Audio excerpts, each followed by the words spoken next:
Welcome everybody to another Invader League game here. This time I am joined by a co-host that I was actually hosting last time, Stevens. Say hello. Assuming that Stevens is actually there. Oh, I muted myself over to him so he can't actually hear me right now. Let me pull back up Discord. And there we go. Now we're live with Stevens. Hey Stevens, how's it going? It's going well. We're bringing in a nice little match here between the STABcast's own Tim versus NLine. It appears as though both are running Imperial, so I'm going to have to do a little bit of updating on my end to get that all ready. Yep, we've got a Veers Boba ATST list with bikes. That is really different. Way outside the meta. A double bounty tank list. Single sniper. These are two rather unique lists.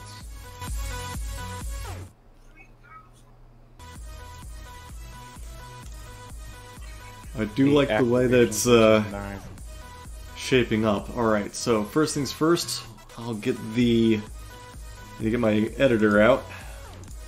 I got too much going on the screen right now. Okay, so what is the map that we are looking at? We are currently on Kessel Spice Mines, right? That is correct. This is a fairly balanced map. Some of the unique features are the ponds here around the center that are impassable to troopers, making it a little hard to navigate through the middle.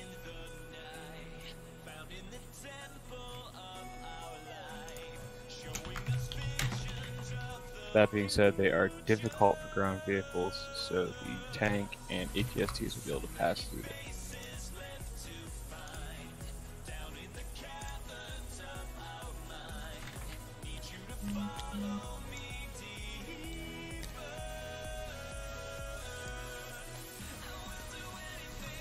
Alright, gonna have to edit in their lists as well, so this is one problem with streaming is you don't get advanced word of their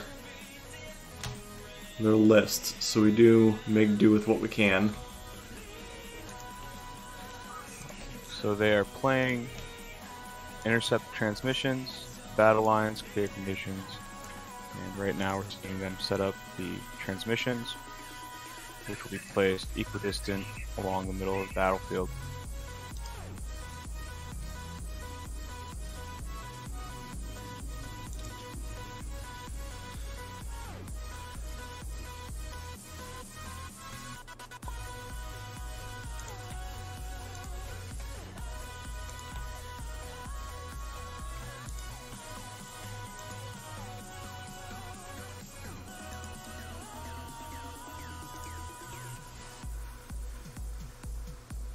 It looks as though it is correct. Oh, they're off by a half box. Gotcha. Right, so when you're looking at the grids, they'll be every 3 boxes. So you have one centered on the left, one right in the middle, and then one centered.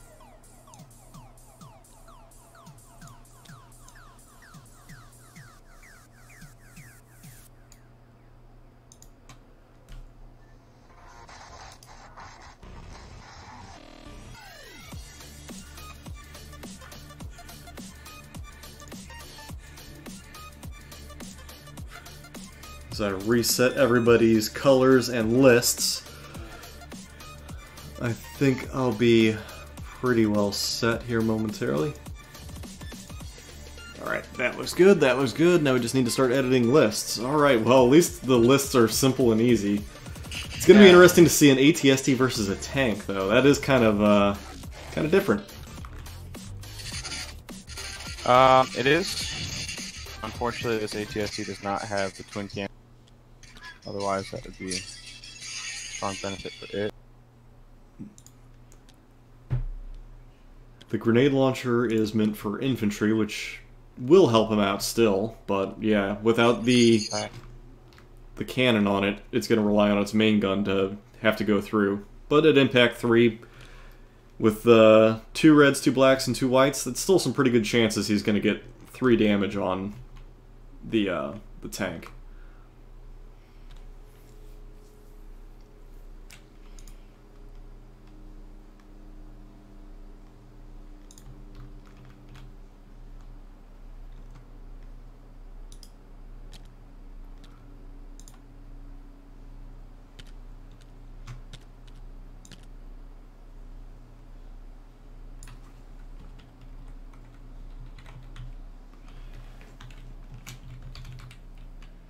So Veers has Commanding Presence.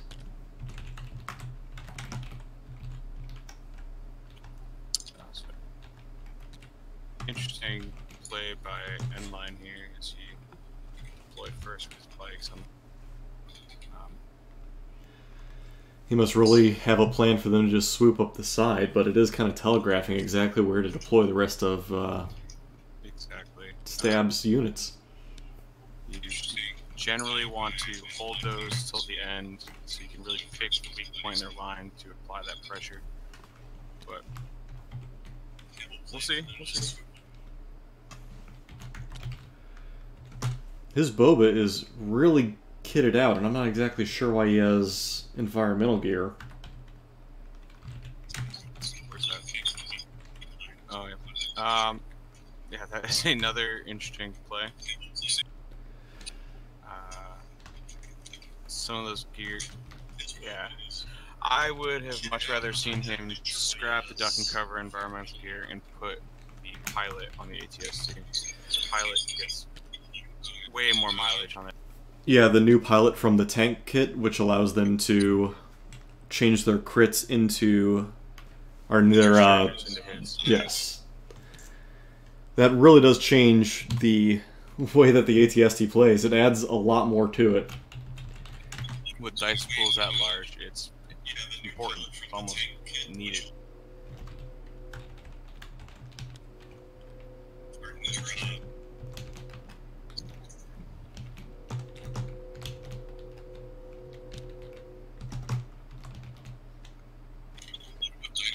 Tim is putting down Veers. Right over here with the bulk of his army. To be expected. Ooh, the ATST is coming out already, just dead in the center. Now, something to note here. NLine has not deployed any troops to the right side of the map yet, which he needs to if he wants to contest that objective. He still has Boba Fett and 2 Stormtrooper squads. I would imagine he's going to put a DLT to cover it, and then Boba Fett might just roam around in that area. But he also might use Boba Fett to counter Bosk. And also use the backpack to probably do some heavy damage against the Occupier, too. That's, oh, okay, here we go. See him putting it down.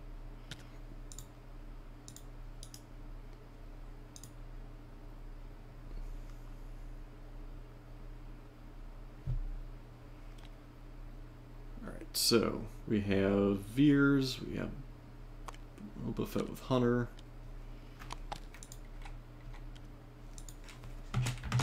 Oh no. The snipers are trying to fit on top of the silo, hopefully giving them good sight lines. This is generally a mistake. So we saw this in my game earlier this week. When you're deploying your snipers, you never want to leave both exposed.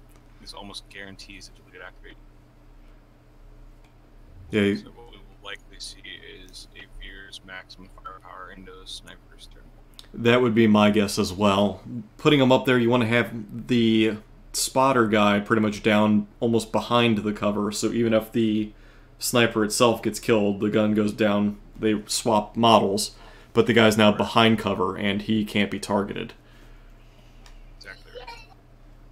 And then it just costs you a move to get back in position and fire, as opposed to just a dead unit. So if Nines takes advantage of it, we'll see a dead sniper unit almost right away.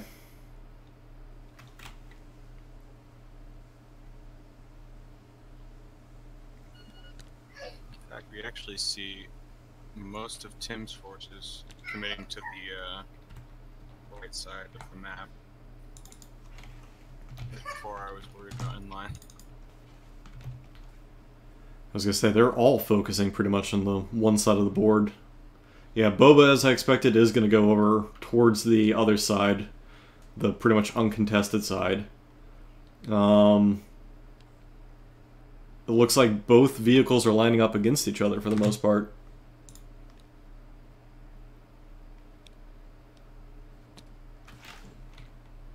And they will be able to shoot each other turn 1 most likely. So, let's see. Let's see what wins this fight. The tank or the ATS?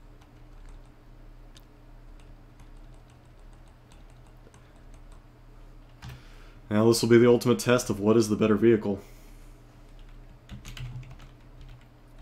Impact 3 versus Impact 2. White die versus red die.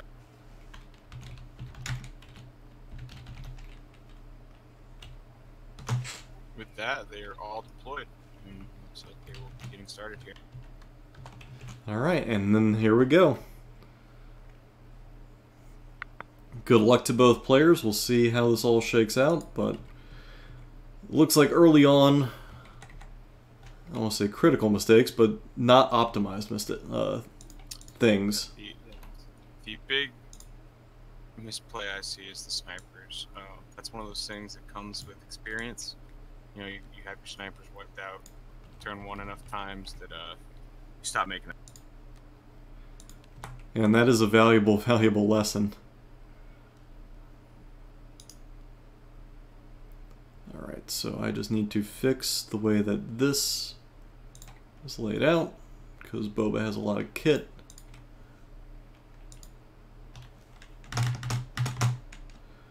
And there we go. Alright, now I am good to go. We're waiting on NLine's card. I would imagine we're going to see pretty much double maximum firepower right off the bat. Oh, or we do not. or not. So that's a little quirk of Tabletop Simulator. You want to tell people how to avoid drawing your card out immediately? Yeah. So when you have your hand in front of you, you're going to press F before you move the card. And F is going to flip it over. So then once you bring it out of your hand, it's face down on the map. Otherwise, you do that and you show your pick. And that is just a little quirk. I mean, in this circumstance where Tim's card was already out, it would not have honestly mattered. But if you're trying to go same time, you really want to make sure you flip it as you're holding it in your deck. Otherwise, the moment you bring it out of the deck, it'll show what it is. Now, this is an interesting play here by NLine. I would have expected him to take advantage of these snipers. Mm-hmm. He's not. He has opted to put a dodge token on the AT. I guess he might be worried about its safety with that tank bearing down on it. It seems a little premature, I suppose, but I tend to agree with you. I expect that Tim here is going to maximum firepower the ATST and kind of go all in. Could be wrong. yeah, I would. Who would you pick as your maximum firepower unit?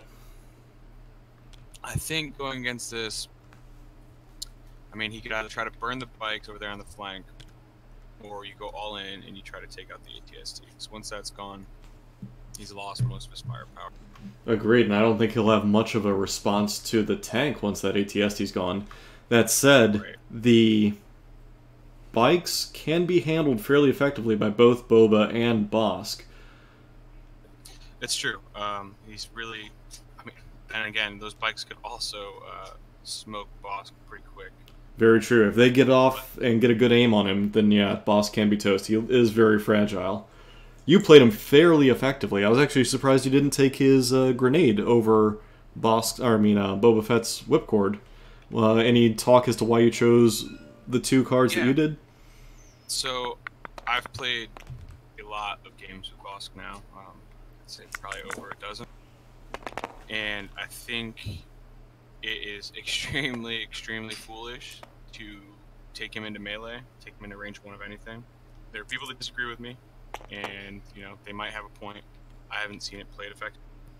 but I think the proper way is to keep him at range 4 at max distance at all times and limiting any sort of lanes of fire to him.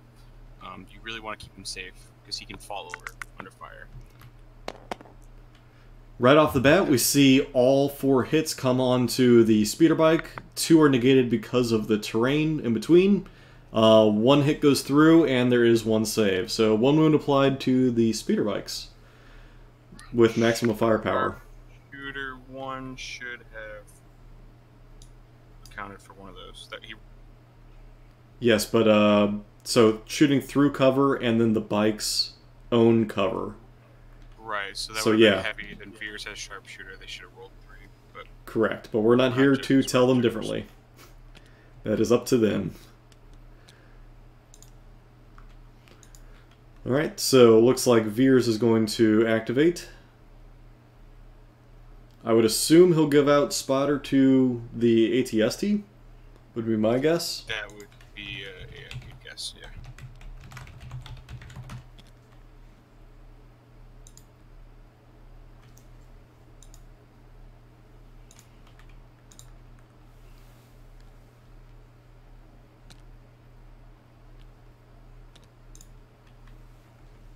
And only 1 wound on those bikes is not a great result for Maxwell.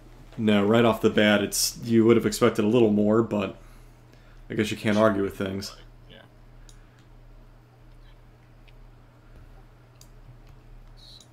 Do you think you still do the play of ignore the ATST, or do you think the ATST is enough of a threat to the occupier you have to deal with it? Yeah, so that's interesting. In a dual armor list like this, armor v armor, I think you need to deal with it because you don't want it taking out your armor. And the first one to delete the other person's armor, and then they're kind of uncontended. Yeah, just because both people have put enough points into their armor, they have to deal with the other armor. On top of that, I think possibly the greatest threat to Bosk in the game right now is the ATST. And so getting that off the table is going to free up a lot of pressure on Bosk. Boss can only sustain 4 suppression before he panics, 2 before he can only take a single action. Fortunately, he enrages, so suppression on Bosk is rarely an issue. Because normally if he's taking shots, he will have taken enough damage to enrage, and then he can't panic. Which does help, yeah. I was only thinking if the ATST had the mortar on it instead of the grenade launcher. Would be the only way to really take advantage of that. That's true. But anytime he's under fire, he's usually enraged, and then you don't have to worry about too much else. How have you seen Bosk do with the self-healing, the regeneration, or do you pretty much just take it as a bonus and never really expect it to come up? It's definitely a bonus. You don't want to rely on it because, you know, the white die are random and fickle. And that is a speed 3 move with the ATST. That is one heck of a move for a unit that can only go speed 2. Speed 2, yeah. That, I feel like... Unless they wanted to count that as a double move. That's not how that plays. Agreed as well. I wonder at what point we should... I was going to say, do we step in for that one, or do we not? Because that is arguably not our... We're not judges, so we can't really say anything. And if we were not here streaming it, then this would go on as normal.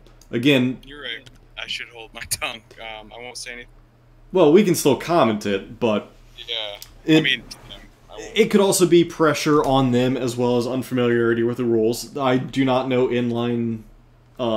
his player skill, and I mean this coming from a guy who's only played in person. I've never actually played on TTS, so I can't really speak to anybody's skill level. So it might be unfamiliarity with the rules, might be jitters. If Tim allowed it, we're gonna allow it. Simple as that. That's right. Because last thing we want to do is infer something and they say you guys are not judges, which is the absolute correct response to anything we say. That being said, we'll take note and we'll let him know at the end of this. Absolutely. So you can improve for next time. It is an illegal move, but still. There is the ultimate. If both players somehow decide it's allowed, then it's allowed, regardless. However, if it happens multiple times, then we might have to step in. Yeah. Yeah, it's also, I would say it's a little interesting choice that he moved up, exposing himself to shots from the tank. Yeah, because not shoot himself. He opted to pivot instead. He should have moved his 2 ahead, probably as close to this heavy cover as possible without anything else, and then just attempting to fire, because that would be a pretty clear shot into the occupier. Yep, if he moved to the base of this cliff, he would have had an open shot on the occupier and could start whittling. Agreed. Heck, he very well could have shot Bosk from there. I can't quite tell the distance. Distance would be close. I think he would have had Bosk if he moved there. Bosk would have been... depends on how you want to count cover, but he would have been able to shoot Bosk more than likely. For the ATST, that's open. That's the threat from the ATST, because you measure from the top of the head. So yeah, then if I look from the ATST, yeah, Bosk would have been... Well, Bosk, from his current position, however, let's go to where he would be. Current position, he has cover. Yeah, if he went to where he should be, Bosk is in the open. For sure. No, actually, I like this play by Tim over here, bringing his naked squad around the back in cover, so that next turn he can step forward and contend this objective and try to score a point. Yeah, right off the bat, he's forcing the objective, as opposed to letting it go uncontested. With intercepted transmissions, you score points on turns 2, 4, and of course, as we were talking during your game, you can only carry a maximum of 3 victory points forward from a game for tiebreakers. However, in games with victory points, you still need to score in order to win, obviously. That's right.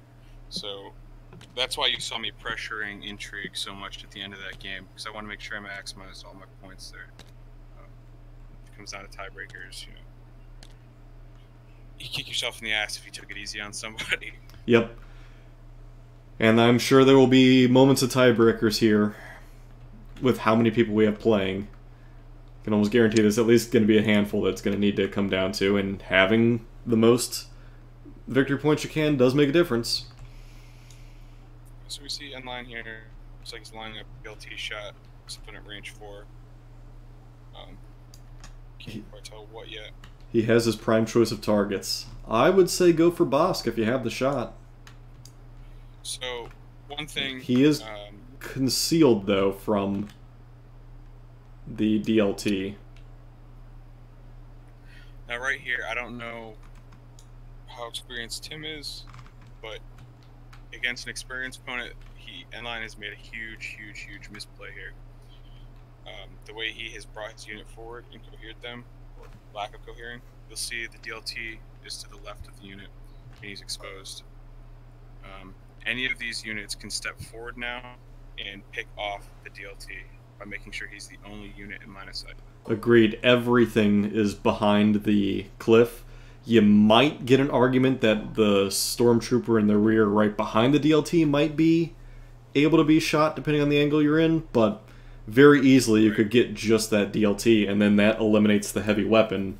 Because typically it would go your standard line infantry, then your special slot unit, we'll call it that, then your heavy weapon slot, and then your team leader.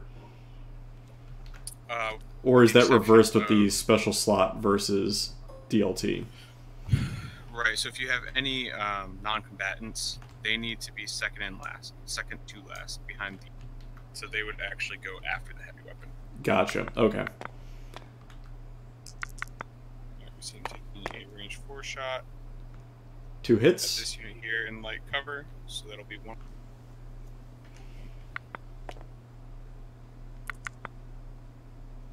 And red dice, pay off. But that's a suppression, which is, you know, any activation or any action rather that you can deny your opponent is good. So. And it is a white die to recover that suppression, so it's not going to be an easy thing to just automatically get back.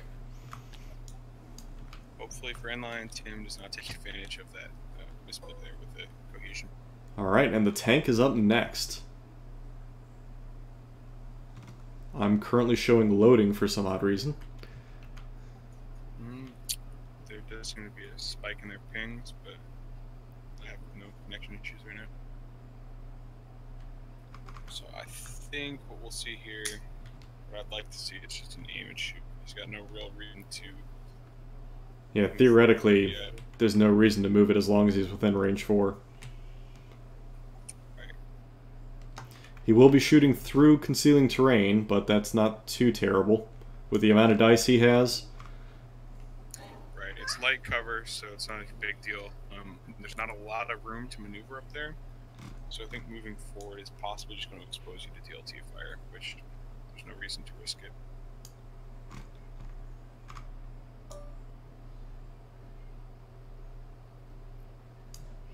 Alright, targeting the ATST through the water tower.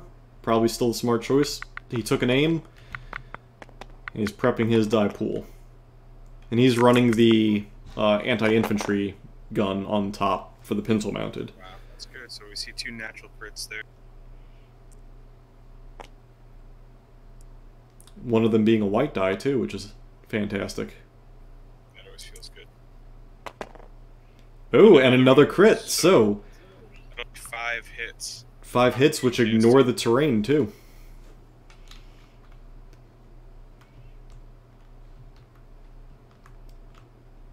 One of the nice things is you need crits to damage vehicles, and so that means you ignore terrain no matter what. So he'll likely dodge one of these, which will actually make it 4 hits. But that's still an exceptional roll. 2 of the crits coming from white die, which is... I mean, they all have the same amount of crit, but those would be the die that you'd want the crits on. It's like Bosk's shooting or something.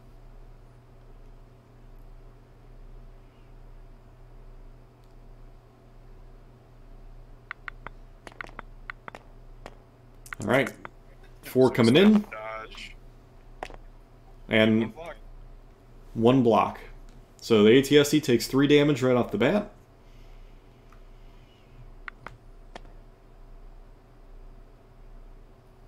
And 5 more damage, and it will have its malfunction. Oh.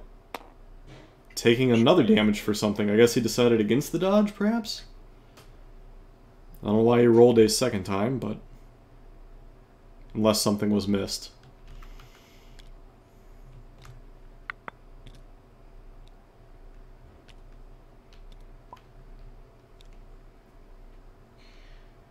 Nope, he apparently is only taking 4 wounds, so...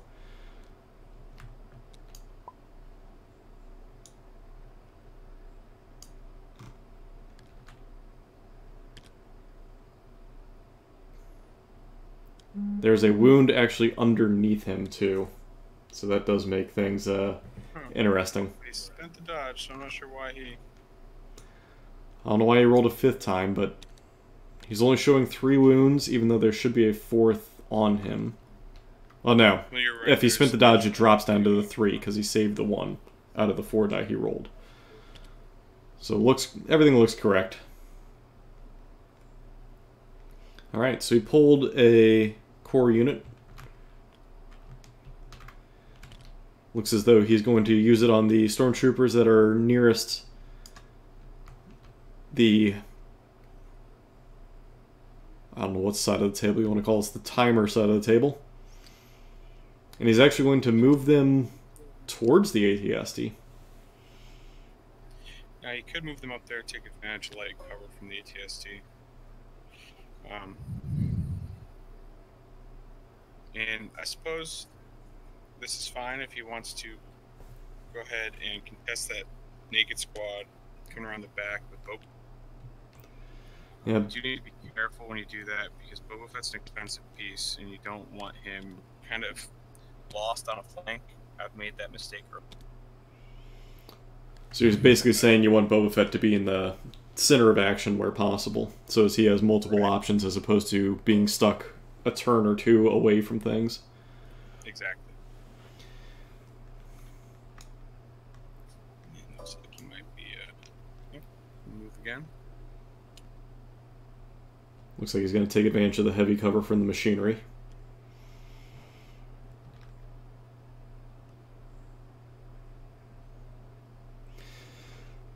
So depending on what he does with Boba Fett, he could position him to use his rocket launcher on the oppressor or occupier next turn.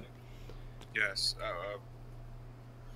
Pretty good play would be moving him up here, and then maybe getting on top of the cliffs to shoot into the side, which is the weak point. Yeah, getting that extra crit die. Or extra 2. 1 or 2. It would be impact. Yeah, 1, I believe, weak side 1. Yep. Yep. So that would convert 1 more impact. Which the rocket already has 2, I believe. Giving you a total of.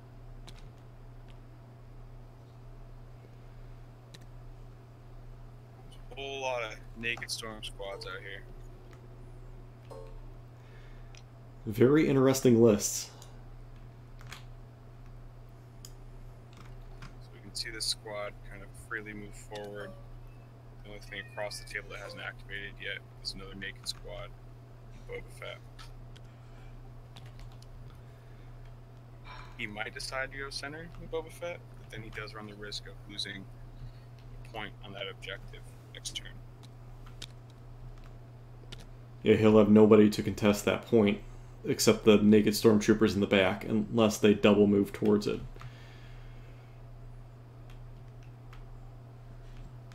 I would have likely moved the DLT stormtroopers to it, probably behind that barricade, to try and deal with the naked stormtroopers as they come around.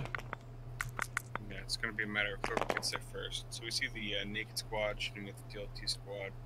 2 hits. Water tower. 1 gets negated.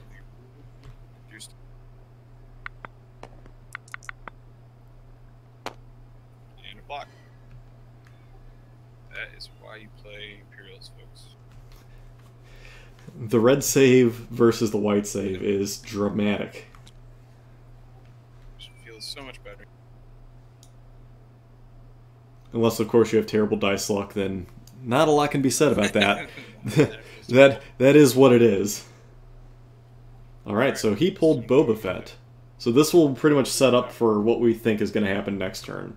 If he puts him towards the cliff, well, any direction towards the objective token, he can set up for a rocket on the occupier. If he swings him around the outside of this Kim silo, then he's pretty much taken Boba Fett out of play for at least a turn or 2. And that is what he needs to be careful of. Oh, and it looks like he might be... He doesn't need to navigate around that, I hope he knows, but... You know, considering he took environmental gear, he might be confused how the keyword jump works. So, to refresh those who don't know, because I learned the correct ruling on it, I had a misinterpretation of it last time when we were actually talking or covering your game. With jump, you can move your full distance, which is for Boba Fett 3, and then with his jump of 2, that means that the ending point, or any point in his movement, can clear anything that is height 2. So he can, without issue, jump right on top of, say, the heavy cliff, which is height 1, without any concern. So the only thing on this map that he would not be able to clear would be the water. Yep, can't jump in the water. He can jump over it, just can't jump in it. So it looks like he is going to bring Boba to the center. Put him up against the heavy cover, I suppose. He will be open to fire from these stormtroopers once they come around the corner, depending on activation. It does position, though, to help deal with the occupier. Up next for Tim is the Bounty Hunter token, so you can take it either on Bosk or on Boba Fett. Here we'll see if he plans on taking out this DLT. He's got it right here. He can shoot now. Pick off that DLT. From Bosk, it would easily be just the DLT. He would be concealed, but that's not the end of the world. With all the dice that Bosk can throw out. No, all you have to do is sneak one crit through, and that DLT will be taken care of. He does need to be careful moving Bosk up like this. As I mentioned earlier, the ATST will shred Bosk, given the So he moved him. choosing to, or is he? He might be moving him forward to take a shot at the bikes. He could be. Currently, there are the DLT, a Stormtrooper, and the leader available for hit. Where he's positioned now, he can see the bikes. They'll be concealed. But taking out bikes would not be terrible because they can also shred Bosk. Heck, they could probably shred Boba Fett too. Bikes are dangerous, but traditionally you see them most effectively used in groups of 3. Single bike squads are pretty easy to handle. Yeah, and we do see them shooting at the bikes. They'll be through heavy cover with their speed. What's that keyword? He does have an aim though. Or is that on Veers? No, it's on Bosk, so he just didn't bring the token with him. Not a bad roll. That's 3 crits right there. Because Bosk surges to crit, which is incredible. Apparently he does not have that aim token assigned to Bosk, based on this. I believe he actually spent one with Veers on the max firepower, and then the other one appears to be on. Gotcha. And there's one eliminated bike.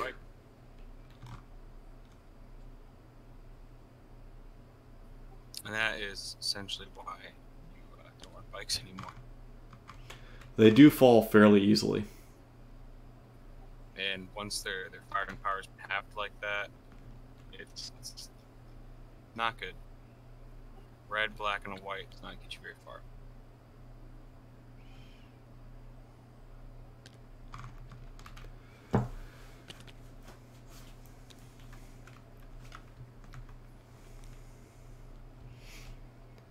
So I suppose we should maybe talk about his Tim's list. It is interesting that it is double bounty hunter and a tank. Most people would do either a tank and tons of infantry or the double bounty hunter.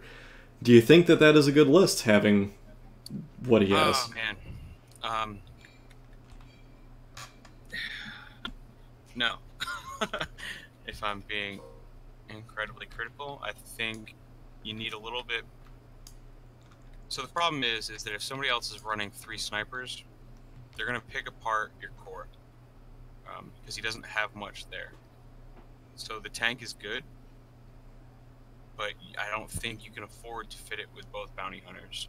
Because as is, if he takes losses, if he loses an activation or 2 activations, he's going to have a really tough time competing for any objectives. And with 1 sniper, it's not hard to put him out of the sniper war early. I mean, really, he should have no strike teams right now. NLine should have max firepower those guys turn 1 and had him down in activation, which would have made it very hard for him to fight back against 3 strike teams. Because he only has 9 activations, so putting him down to 8 would put him in line with NLine. However, it is very weak in the infantry department. There's a lot of just naked storm. There's 2 naked stormtroopers and 2 DLTs, so there's not a lot of meat on the bones here. And those naked stormtroopers, they're great for objectives. I love having a single squad of them, but having 2 is not doing you any favors. The DLT is what really allows us white dice to put hits through.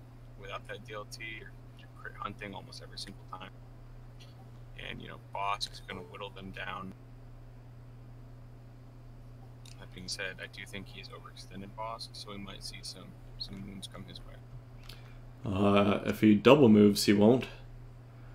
That's very true. I suppose he's afraid of the rest of those units moving forward and firing on that unit, because they have not activated yet. He still has Boba and 2 DLT squads there, and a strike team, actually. This whole side of the board is not activated. Yeah, there's a lot of potential things still over here.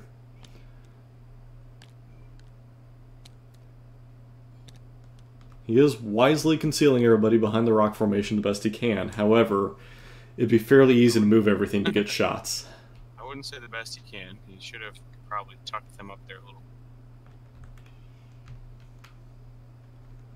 Ideally, you want to keep all those guys out of line of sight that you can. Alright, and the snipers activate now. They will likely aim and fire. They have their choice of, honestly, Veers or the sniper. Yeah, looks like they're going for Boba Fett. Really? Well, put wounds on him, I suppose. I guess they have line of sight. It's debatable, but I mean, it's up to them. I would say no. He is perfectly concealed behind that machinery. Now, from the distance, I can't honestly see. See his little antenna on top of his. Yeah, because if you see any of the model at all, it counts. Now, Tabletop Simulator is not the best for determining this, but I would say enough of that model is likely to be able to stick up past that box that they can fire at him. But it looks as though instead he's going to go at the stone. Yeah. I imagine that NLine contended that. And he's going to shoot Veers. 2 hits. That'll be a wound. Which will activate Hunter for Bosk and Boba. We'll see how aggressively he pursues this bounty.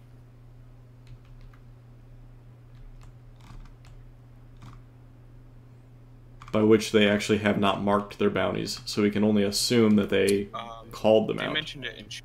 Okay, so they did at least call them out in chat. The blue bounties are on Veers and Boba. Red bounties are... Ah, perfect. Yep, I see that now. Thank you. I must have missed that.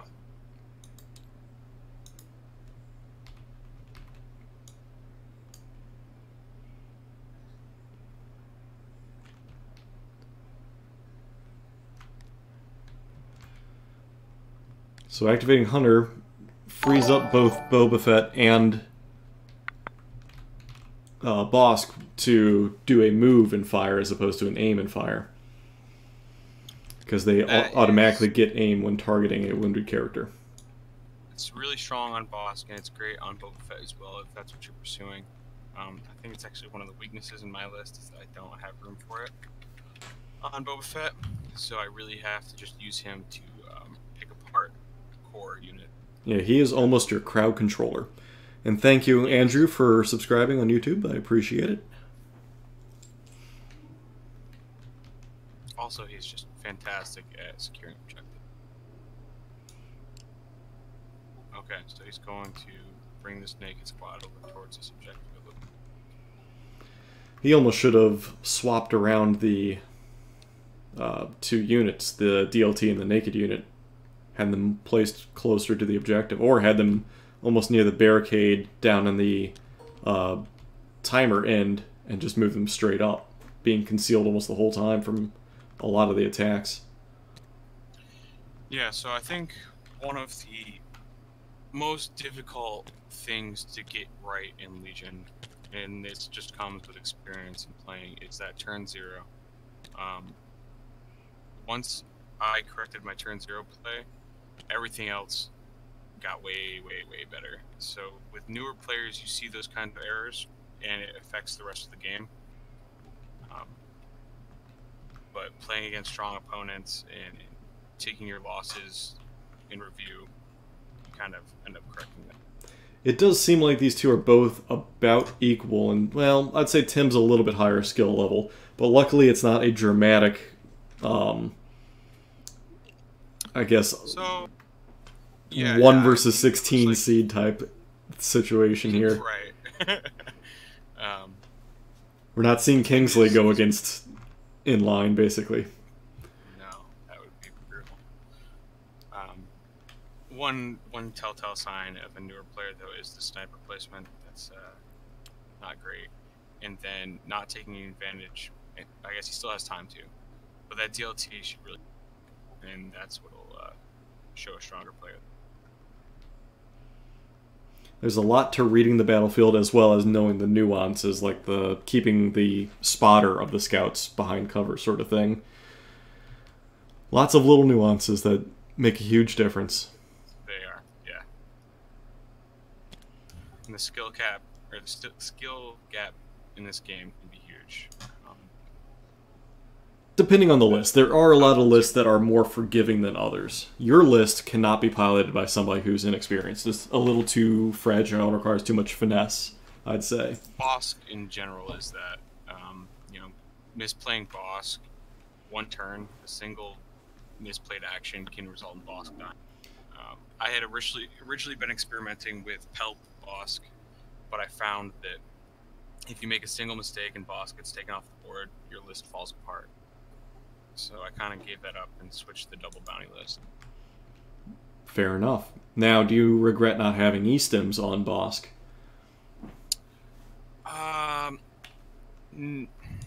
It's a luxury upgrade in my opinion. Gotcha. It's nice to have, but not essential. Right. Some people will say that it is essential because of his regen. Are we allowed to comment on that? He asked if he's allowed to take a move back. As long as he didn't complete the turn.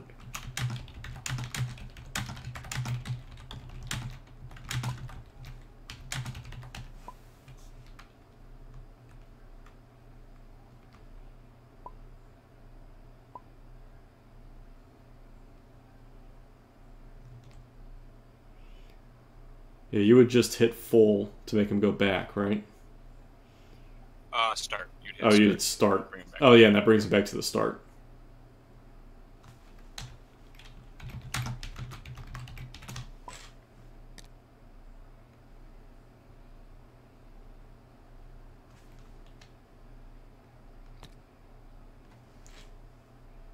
Now he might have hit and move again. Yep.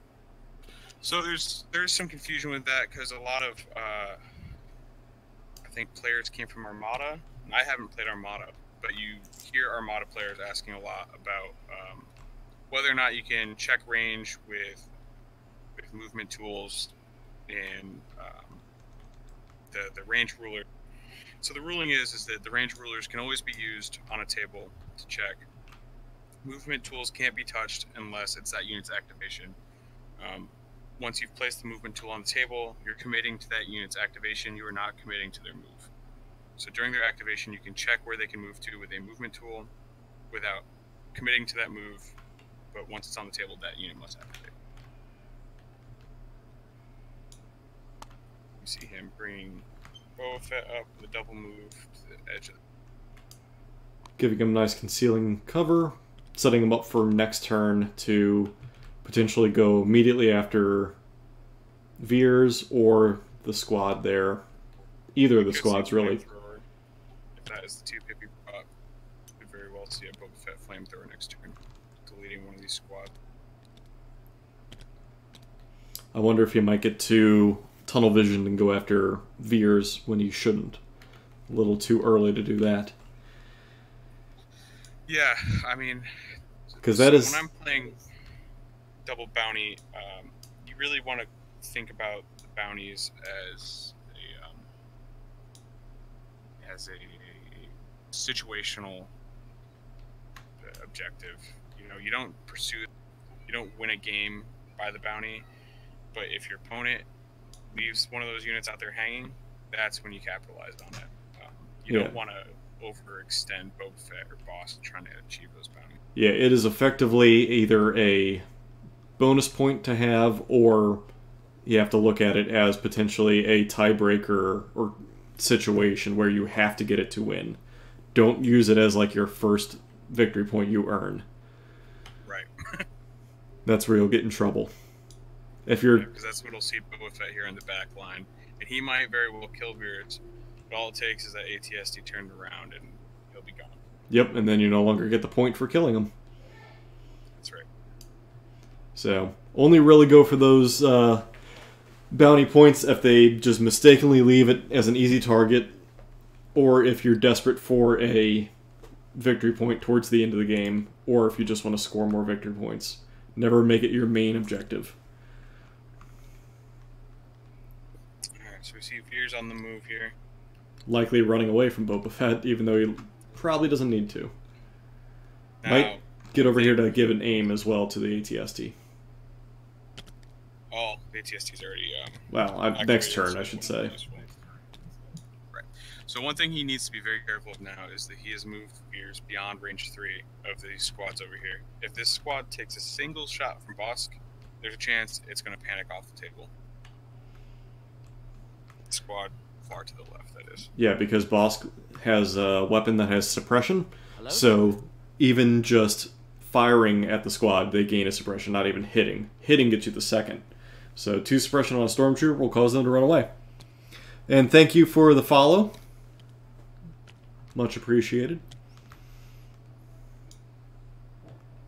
I actually changed up my follow and subscriber notifications this afternoon while I was waiting for this game to get going. And changed up the overlay, just because I was a little bored.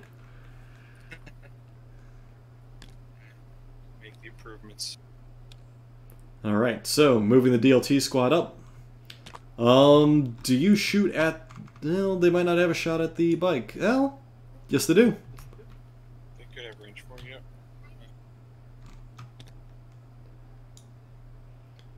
You were crit fishing at that point, but still. Or do you... Oh, you could split fire. That would be what I would do. I would put all 3 into this squad. You really want that DLT to pad your 2. In fact, he's probably got him in late cover here, which makes it an even easier shot. But that DLT is great for getting you through heavy cover.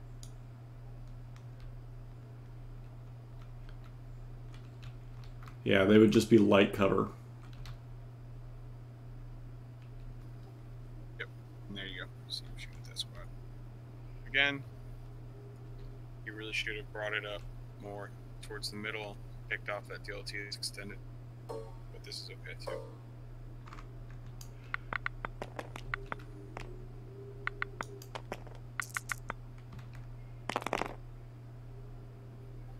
We'll see. 3 hits.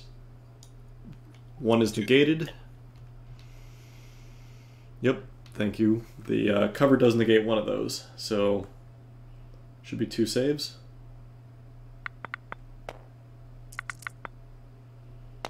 And, oh, there you have it. Red dice finally fail. Maybe 1 model. Is that First Blood? I think it is. It looks that way. Well, First Blood was the bike.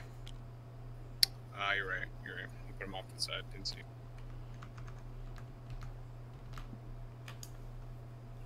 And we got this pressed unit activating. So we have to roll a rally here. And they do not, so they get a singular action. It'll be limited to probably just moving forward.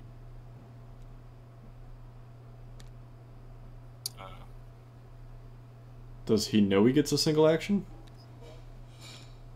Oh no, he drew it early. He didn't give Inline a chance to do.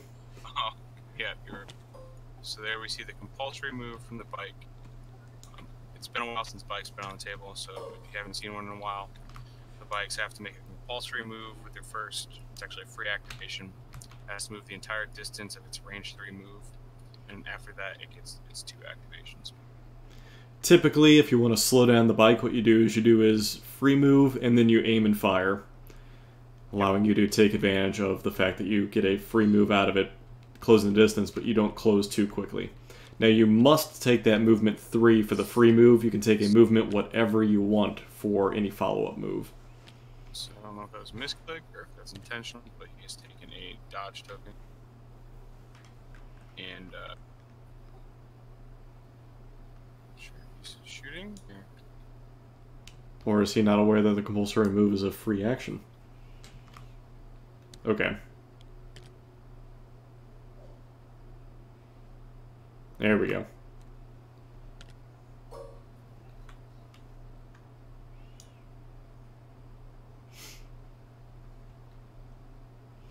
So, I would say his current choice is pretty much the snipers. Right, and that's not a bad choice. And they look like they're... They look like they're in the open? The heavy cover. Oh, no, anything on top of a building is going to be heavy. Oh, okay. Doesn't matter if you can see the bases or not. They're just automatically heavy. Right. Well, because you can't see their entire base, so you know the back portion of that base is concealed. The only time they would not be getting heavy cover is from, like, the ATST. Gotcha, because that's top-down as opposed to bottom-up. Correct. Gotcha. That makes sense. Instead, he's pushed the bike forward more. This is, That's an interesting call. I don't know what he's doing. And there was the attempt to rally. They stay suppressed. But now they will be able to fire on this bike that has revealed itself. So, despite only having one action, they do have an eligible target for their entire... With the exception of this rear trooper, it looks like you cannot see. Let's see if they... He can see part of the base. Like a very edge of the base, but still counts. He could.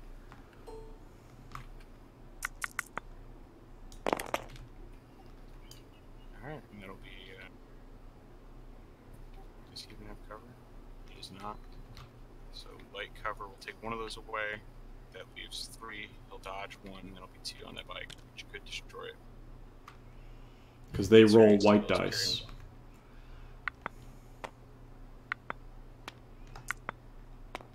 And there you go. The bike is dead. So, immediately down 90 points? Yeah, 90 points. 90 points without any effective activations. And that'll bring NLine down to 7 activations total in his rather beefy.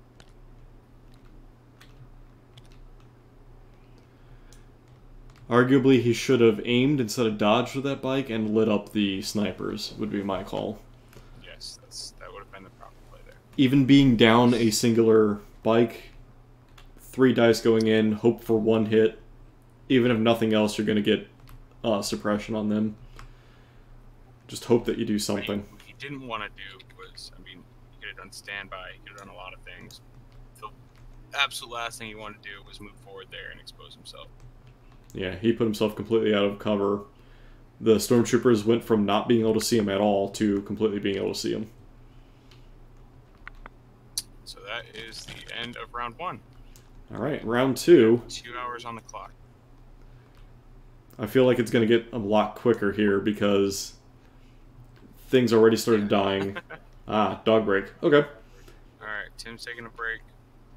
And I'm going to take this opportunity to run to the bathroom myself. Okay. So I will stay here. I will speculate wildly about some things. So, with that said, there are plenty of opportunities here. Boba Fett can either enter Rocket Pack and attempt to take out a good chunk of the Occupier's health. Veers can probably wrongly try and do his maximum firepower. And I would suppose try and target the snipers. He would have to move out and be exposed. Where he was originally, he could have maximum firepower and shot them, which would have been my opening move. That could have potentially eliminated those snipers completely.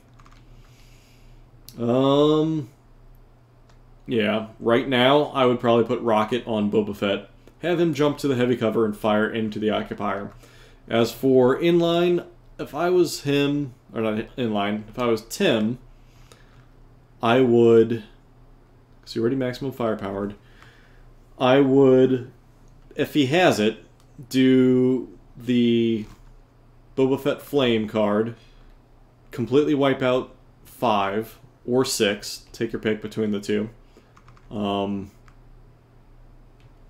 If he did... Either one's going to leave him exposed. He could probably jump up on top of the cliff and aim down. However, the ATST then can see him. So you're more than likely want to jump and almost come right here near the stormtroopers and flame them that way. So it looks like they are going to resume. So they'll be doling out their cards momentarily.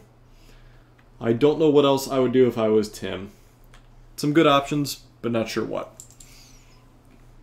Now with Bosk, I wouldn't play any of Bosk's cards yet. And I'm assuming that Veers only took maximum firepower and didn't take anything else. But I could be wrong on that. Alright, so they're bringing out their cards. Really? Reptilian Rampage versus Imperial Discipline. Interesting.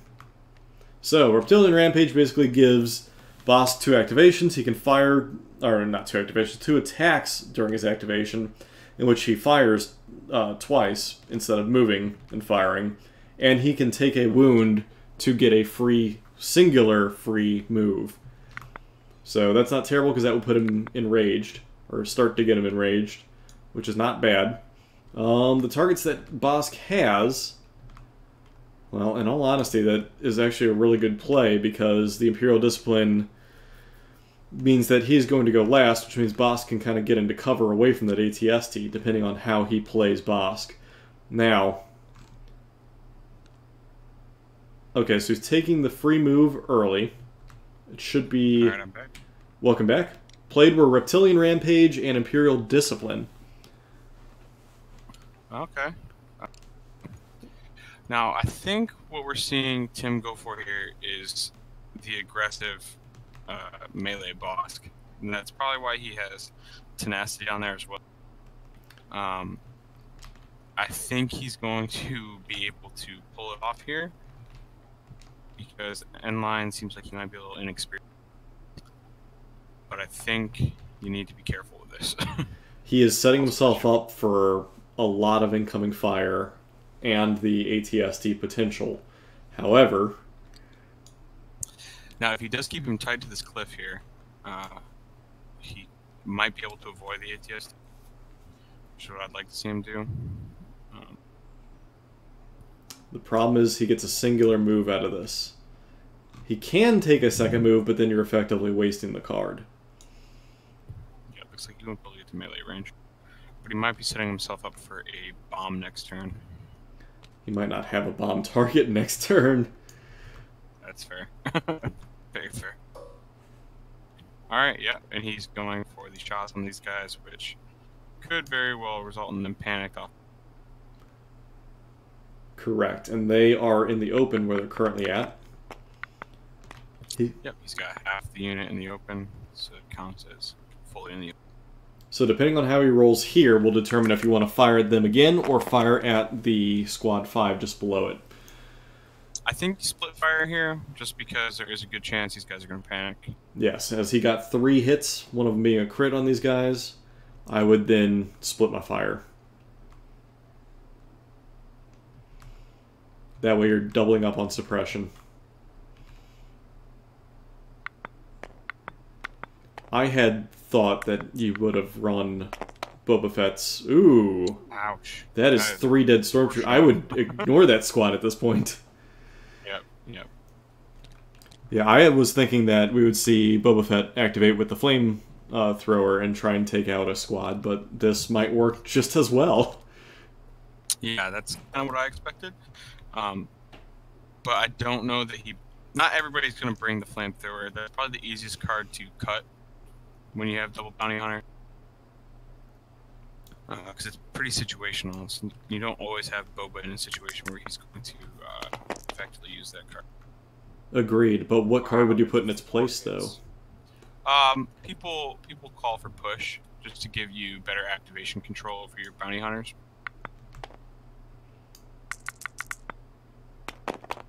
Wow, much better. Still gonna pierce 1, so that'll be 2. Yep, 2 will die, and they will also gain suppression. They won't panic because Veers is within range. However, they will likely only get a singular activation. And at this rate, he is going to secure this objective and deny any points over here for him. Barring a crazy rally and double move up. Well, he still has enough units in the backfield here that he's going to be able to push a 3rd unit up here. Agreed. And win this objective. Not ruling it out yet. Anything's possible, but it would be very shocking if that point wasn't given to Tim. We've got an ATST coming up here. We'll see what he decides to shoot at. Well, he lost the opportunity to shoot at Bosk. I would suppose you go for the... No, technically, if Bosk is in his firing arc right now, and he is... He is not. He'd have to pivot.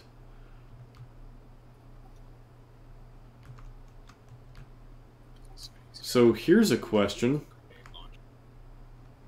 I don't see any tokens put out for Imperial Discipline.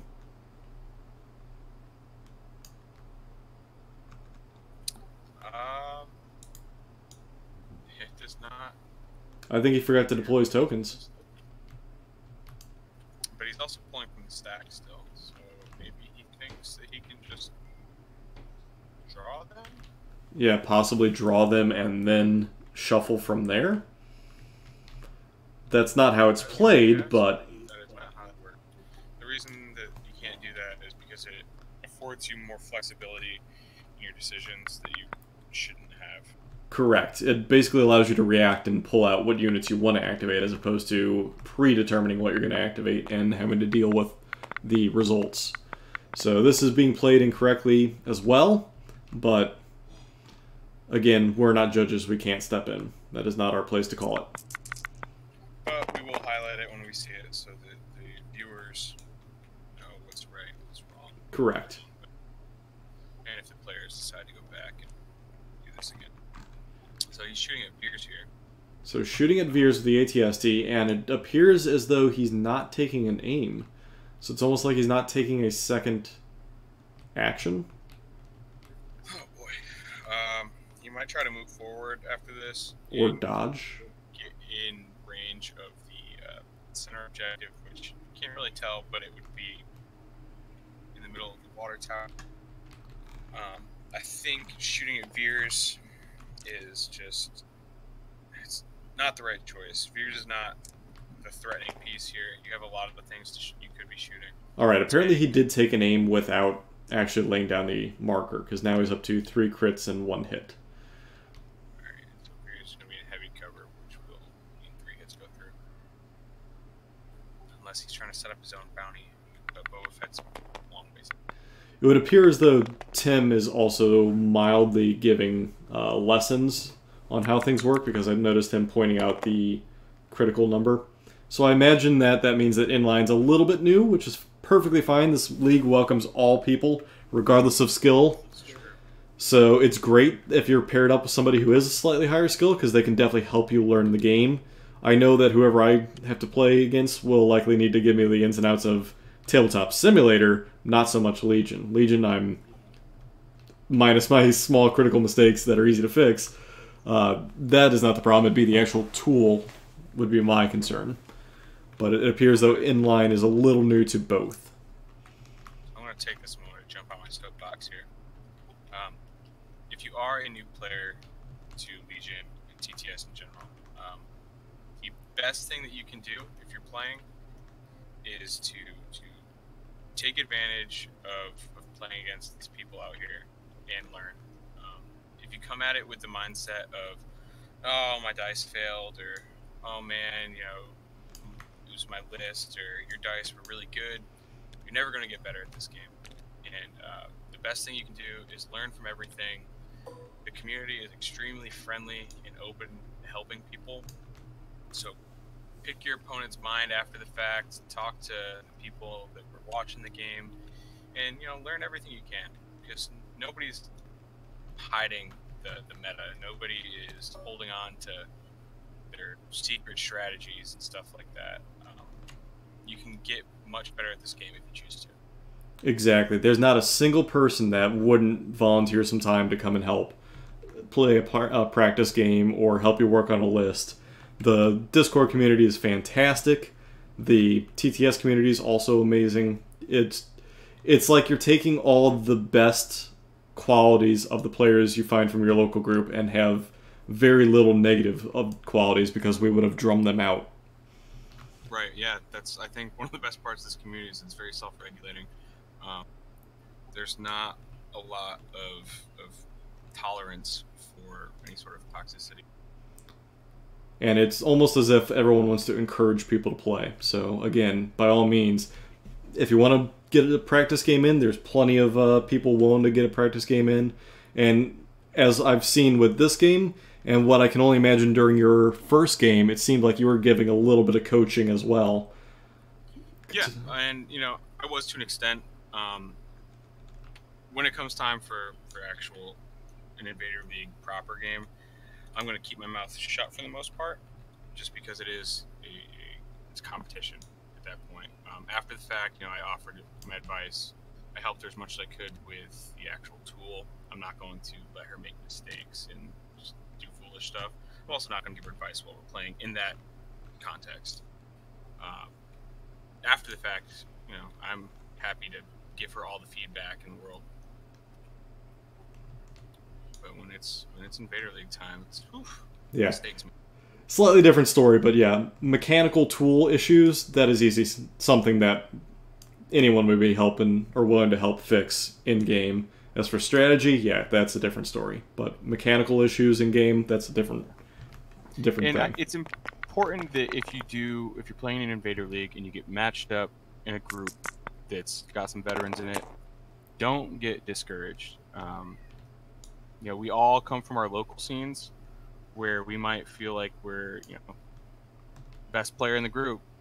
And, you know, that's how I was. I was easily the best player in my group until I got to TTS. And then I got stomped out by Screwtape, by Orc, by some of the best players in the world. And it was humbling. And that's when I grew the most. So if you're getting beat up by the players in your group, don't get discouraged. Just keep growing. Well, to be honest, you got to start somewhere. No one is great right off the bat. Very few people start off at a high level of play. Everyone has to start somewhere. And that is, again, one of the great things about this community is no one takes it super seriously that they, you know, want to be the min-maxer and hold it over you. They will gladly help you out, learn the ways, teach you like where you might have went wrong with your build, where you can improve. Just, there's so much to learn, so much to do, and there's so many nuances in this game. Even the likes of Kingsley or Archimedes or anyone like that, they're still learning as well. So don't think that... Every new rule introduces new layers. Now, I do want to briefly point out another little misplay here on Tim. This unit of stormtroopers he activated a moment ago over by Boba Fett. You'll see that he has extended his DLT to the left of his unit leader towards the ATST and those other units. What you're doing when you do that is you're decreasing the range from enemy units to your unit, because range is measured from unit leader to any other unit that they're firing at. He has effectively like put his unit half a range closer. You really want to stack them behind your unit leader at all costs. Yes, that's something that we've brought up during your game as well, because we noticed it. The difference between you and your opponent was your opponent would sometimes lead with their frontline troops as opposed to their squad leader, whereas you would always lead with your squad leader. There are rare circumstances where you might place them ahead of your unit, like if you're tucking them into cover or something, you're trying to hide them line of sight. But otherwise, yeah, you don't want to make your unit more open up. Agreed. And that's one of those little nuances that we're talking about. So something worth note, earlier the stormtroopers that had positioned that we were talking about fired upon the ones that were already hit by Bosk.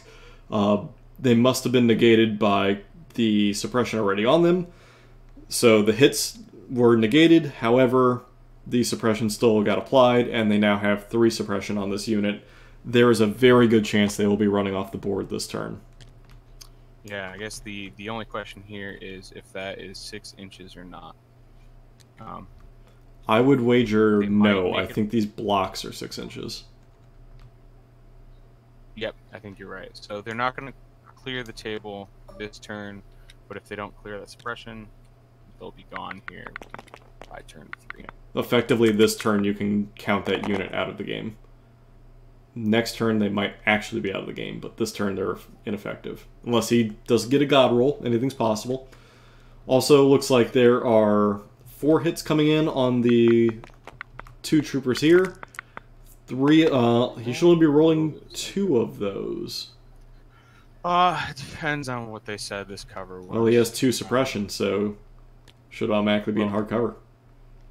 Suppression doesn't stack. Suppression's only ever going to add 1 cover, no matter how much suppression you have. Oh, so they must be saying that they're shooting through the open then of the... Yeah, that must have been the call. Okay. And I guess, based on the lines, that didn't actually go through the strut, so that would have been in. Alright, well then that makes sense. They're only getting cover from the suppression, no cover from the platform. So I stand corrected then. And he is down to a single unit leader there. With the loss of the DLT, he can still capture things, but that unit is effectively neutered in terms of the damage that he's going to be causing. Absolutely. Up next, it looks like Veers is activating.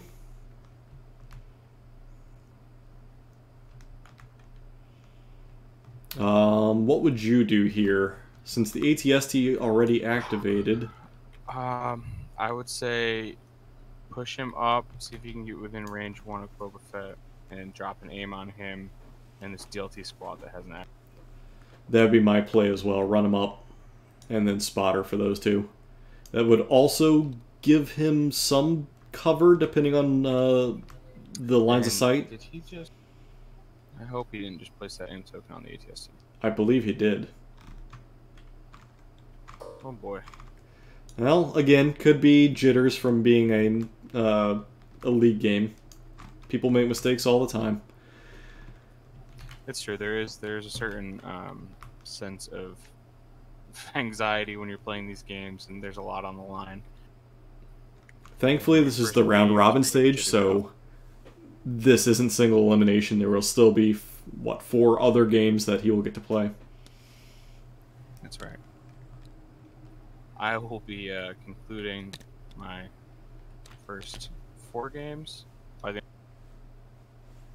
By when you cut out. by the end of this week. Wow, you're basically done then. Good for you. Yep, I've got a game Friday, Saturday, and Sunday.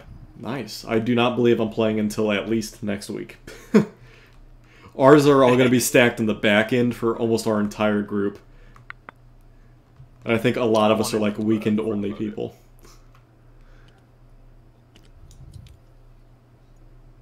Alright, so he's going to attempt to get these guys up here within range of the objective. Contesting that. This looks like it's going to be 1-1 here, with NLine's DLT squad also in distance. So far, the middle one is tied up. And it looks like you could arguably say that the one closest to the timer is currently occupied by the number 8 stormtroopers. However, Tim's stormtroopers have yet to activate, so they can sweep around and contest it, as well as put fire into them.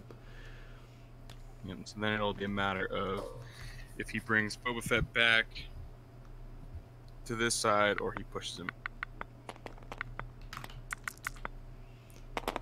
4 shots, 1 goes through. However, due to the water tower, I would say that that hit is negated. Suppression does apply, though. One suppression, which that unit hasn't activated yet, so that does matter. So here's a question for you, because I noticed during your game you were doing this. You were measuring the range from Luke to Boba Fett, obviously to keep him out of Son of Skywalker range. What is the complete distance for a singular move versus a double move? So Luke's threat range is just shy of 12 inches. If you're within 12 inches of Luke, you're gonna get double move charged, and that's the last thing. So a big misplay or flaw in Intrigue's play was that she didn't pressure with Luke like Luke is arguably the most dangerous character in Legion, and you really want to just force him towards your opponent and make them respond and react to Luke. She wasn't really doing that, which was what allowed me to push Boba Fett up that flank in my game. So the DLT Stormtroopers opened fire, getting 2 crits and a hit into what I can only assume is the Stormtroopers in front of them.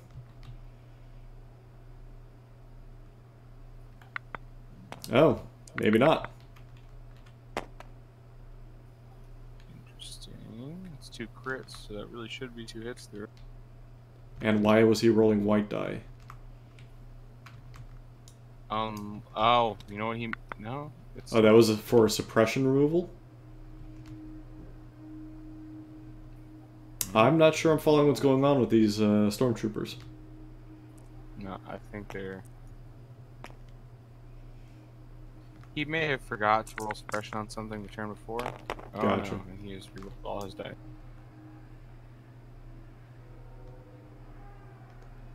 Now, a little bit of mishap and confusion there. He should still have the 2 crits and a hit, would be my opinion.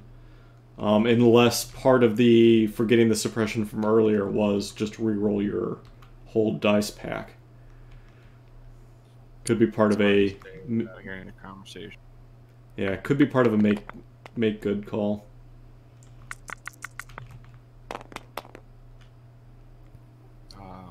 So 2 are dead. Oh, it was these guys. Okay.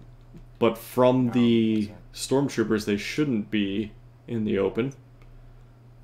They would have been in white cover, I would think. Yes. That would have been my call. But they likely agreed otherwise.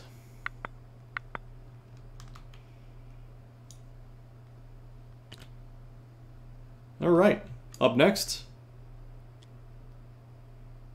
is going to be the tank. The tank does have a lot of targets. I think it still needs to prioritize the ATST. Yeah, he's already started. Once you commit to the ATST, you really have to see it destroyed. It's not something that you can afford to just pepper with shots. 11 hit points is a lot, and yeah, once you commit to that, you need to go all in.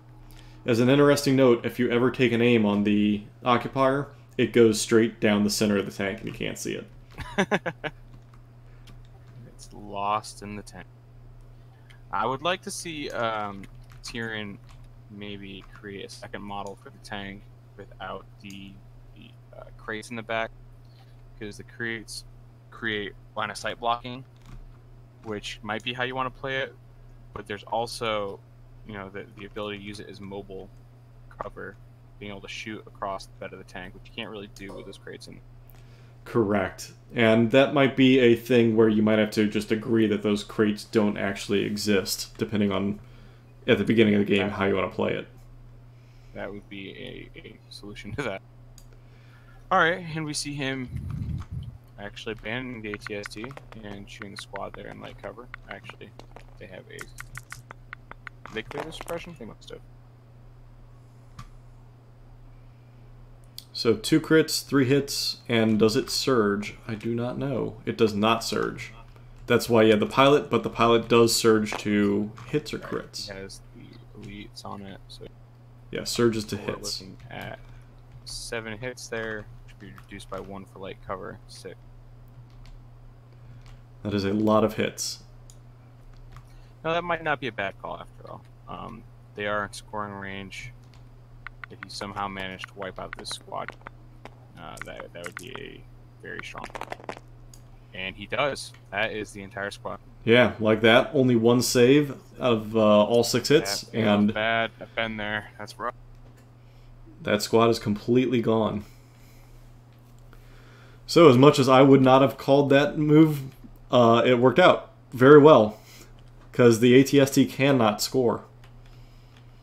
And he may have sensed the fact that NLine is maybe not proficient in piloting the ATST, and so it may not be as much of a threat as he thought originally, and now he's shifting his strategy. There's nothing wrong with that. If you sense weaknesses in your opponent, play to him. Agreed. Alright, so Boba Fett activates, so we'll see what happens here. This might have been a little earlier than I would have liked to see Boba Fett come out, because I would have liked to see the naked stormtroopers round the bend first. However, this does give Boba Fett the opportunity to position 4 shots on the occupier. Or alternatively try and wipe out the already suppressed 2-man stormtrooper group. He could move to the center, eliminate them, and then recapture the center objective. He needs to be careful though, because once he puts himself out there, he's going to be a target of Boba Fett, Boss, the tank, DLT squad. It's a dangerous place to be. He does not need to be making a speed 1 move here. I guess he was only making a nudge movement. He didn't. He could have honestly placed his anything, or not even used any range tool for that. But the point comes across. So he's basically put himself in heavy cover from the tank. He's going to gamble on 2 black dice going into the storm. Yep. No. Boba Fett does negate cover though. At that point, he shouldn't have moved.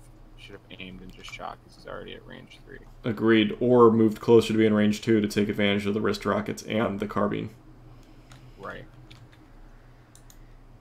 This is a interesting play.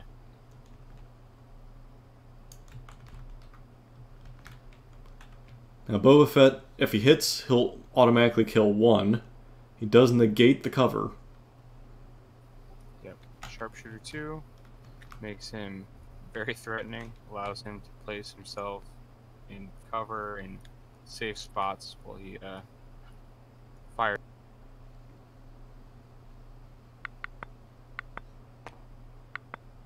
Yep, and we're going to see a range 3 shot. Fortunately, he gets 2 hits. I wish my snipers could do that. Yeah, your snipers were a little weak in your game. Which is far from the odds. 2 saves, but it doesn't matter. 1 is still dead. But that will allow him to still score on that objective. Correct. And Boba Fett did not move into range to counter that score, which is important to note. Up next is... Right now, we will likely see a 2-1 at the end of the... I'm sorry, a 2-0. Correct. Snipers are activating. I suppose they'll take a shot at Boba Fett?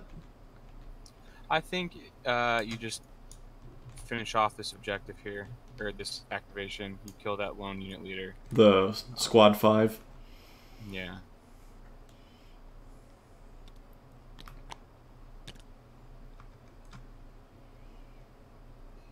Yeah, that way it removes an activation. Gives you the ability to last first your bounty hunters pretty easily. And you don't want to waste an entire DLT pool or some Yikes. threatening units dice roll on. Good thing he has aim. There's And the 2 hits, and that unit's removed.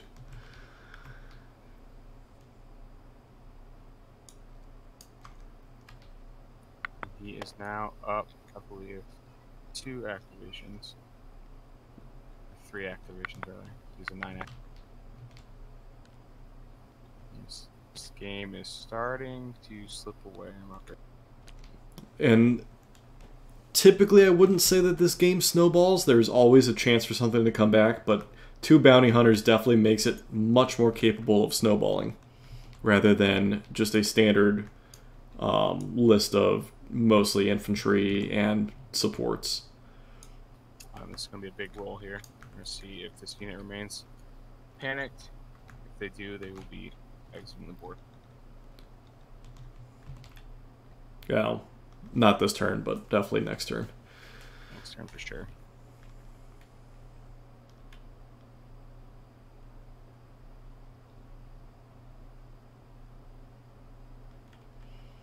They must be debating something.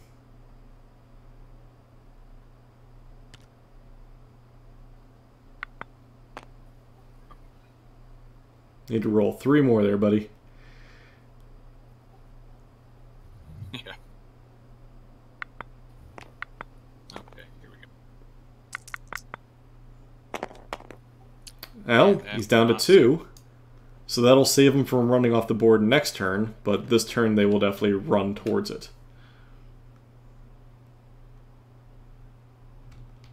It's measuring the distance, but that is well beyond 3. Yep. Easiest thing to note is range 3 is 18 inches, each block is 6 inches. So keeping the grid on does help, but it does allow you to somewhat... I mean, it's not really cheating per se, because you can measure ranges at any point in time anyway. Yeah, I like to turn it off just because visually I find it distracting. It would actually force me to start playing grids and lines as opposed to playing terrain. Yeah. I get a little OCD with that, and that end up pretty bad for any tactics I'm trying to do.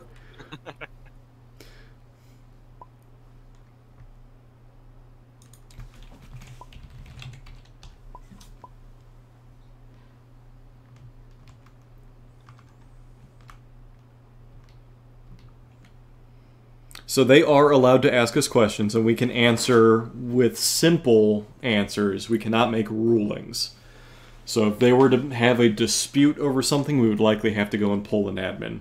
However, if they're asking us simple rules questions that we know, like that, then yes, that's an easy answer. And there we see not quite off. And luckily they will recover next turn, so they won't go off the board, but they are in a very exposed position for the snipers if the snipers want to eliminate an easy unit next turn. Even if they don't eliminate them, if they can activate beforehand, put that suppression on them, they could very well just panic again. Correct. Alright, we got Boba Fett up. See what he does here. He may pursue Veers. There's not much left for him to do on this side of the board. As he currently sits, you either eliminate that squad or you track down Veers. Yeah, I don't think you want to push Boba over there because then he's just going to have to double back. You can leave that to a DLT squad or whoever you're leaving behind this objective. Agreed. Even Bosk, if he's going to sit there until another squad comes in, even though it's an ineffective use of Bosk, depending on what oh yeah, no, the DLT squad's right there. They can come in and clean up. Right. With Boba Fett, it's tempting to... I'd move him a little bit more around the hill so that way the ATST can't see him, and start targeting Veers, and maybe set up for rockets into the ATST next turn. Definitely wouldn't leave him up there on the cliff with the ATST there because the ATST will remove that cover. But it does seem like NLine is a little confused on what to prioritize with his ATST, so it may not be much of a concern. To be fair, and not to be a harsh critic of NLine, there are 3 distinct threats on the board beyond the objective carrier or captures as well. So that is one of, I think, the benefits of the double bounty hunter list is that as a player, and especially if you're a newer player, it's extremely hard to determine what you're going to prioritize because you have Bosk, Boba Fett. In my list, I bring Snows. Can't leave Snows uncontested. In this list, you have a tank as well. There's just a lot of things that are threatening you, and it's important that you just you pick one and you destroy it. You see it destroyed. You don't want to spread wounds all over the. And unfortunately, I think that's what he did with Veers. Veers is possibly the least threatening thing on the table right now, and he really needed to select one of those big threats, whether it be the tank, Boba Fett, Bosk, and commit to destroying that with ATST. Yeah, I would say that the ATST, he's really hurting for choice of what target to hit. He's not probably sure which is the biggest threat to him. And yeah, if he started off with the Occupier, he should have kept with it, or went after one of the bounty hunters and just kept on him time after time. By jumping target to target, it effectively is taking out your chance of doing anything in the game, as well as it just makes it so that you still have a bunch of things on the board that now can relocate to become threats elsewhere. So that is a very nice benefit of Tim's list, is he has the tank and the 2 bounty hunters as major threats. So 3 major threats on the board is pretty alarming because you don't know which to prioritize. And I can see getting petrified by that pretty easily. And that's one of those things that really only improves with experience. You play against a list enough times. Dodge, stop, pierce. I don't know. If it was a critical, it does not. That makes sense.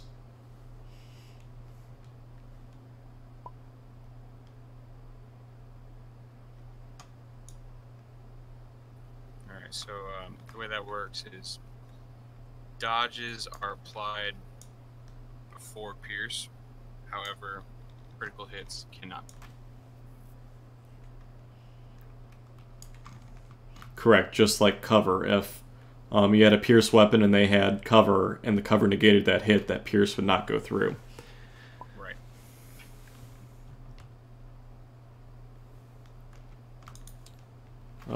That was the call.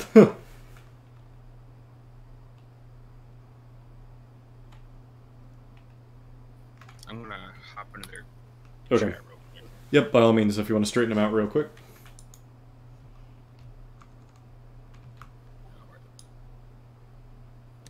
Oh, See if they're- they might be in a private chat. Oh, they're up top.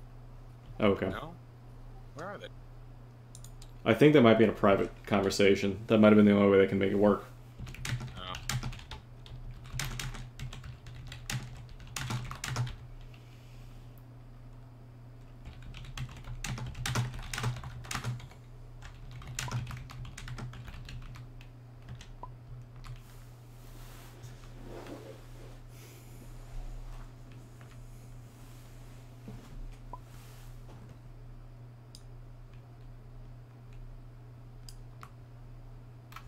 Yeah, if that's the case, then he would have needed a crit fish.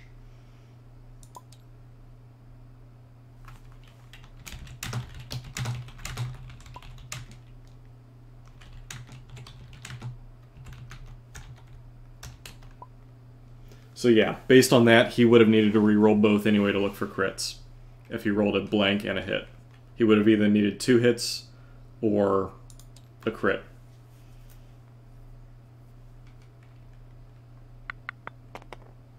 I assume they're just going to try and re-roll it. So 2 hits, 1 would go through, based on that.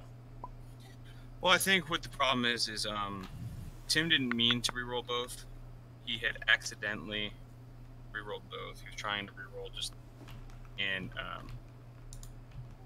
he is trying to kind of take it back and just reroll the 1. Yeah. And at that point, with that, it's kind of up to you and your opponent to talk it out. Yep, and red die is the ultimate decider. Okay. I would have said that, in all honesty, if he re-rolled both, if he declared he meant to re-roll just 1 as he was re-rolling, then yes, I could see where the extra result that benefited him would have been considered in, like, not valid.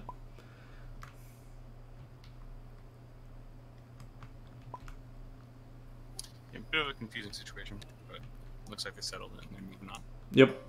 So NLine is out of activations, and we're seeing Tim here activate back to back. He should be rallying. Looks like he may have forgotten, but I do that all the time, so I can't judge him too harshly. Yep. And again, not our place to call him out on it. No. Especially once I started using Boss, there's a lot of activations there within his activation that you have to remember, specifically regeneration. I forget like 1 and 2 times, and regardless, it would not have affected his total activation count. Correct. And it looks like he's got 1 more here. And it'll get removed at the end of the turn anyway. Oh, he has remembered. There he goes. Rallying. Yep. He still would have gotten his 2 actions, though, and that suppression is going to be removed anyway. Last thing we see here is the Snake Squad moving up, and they're probably going to contest this objective. Alright, so with that, we can go ahead and score it, and it looks like it's 2 to Tim and 0. Yep, that's what I'm seeing. Alright, so I will update on this guy.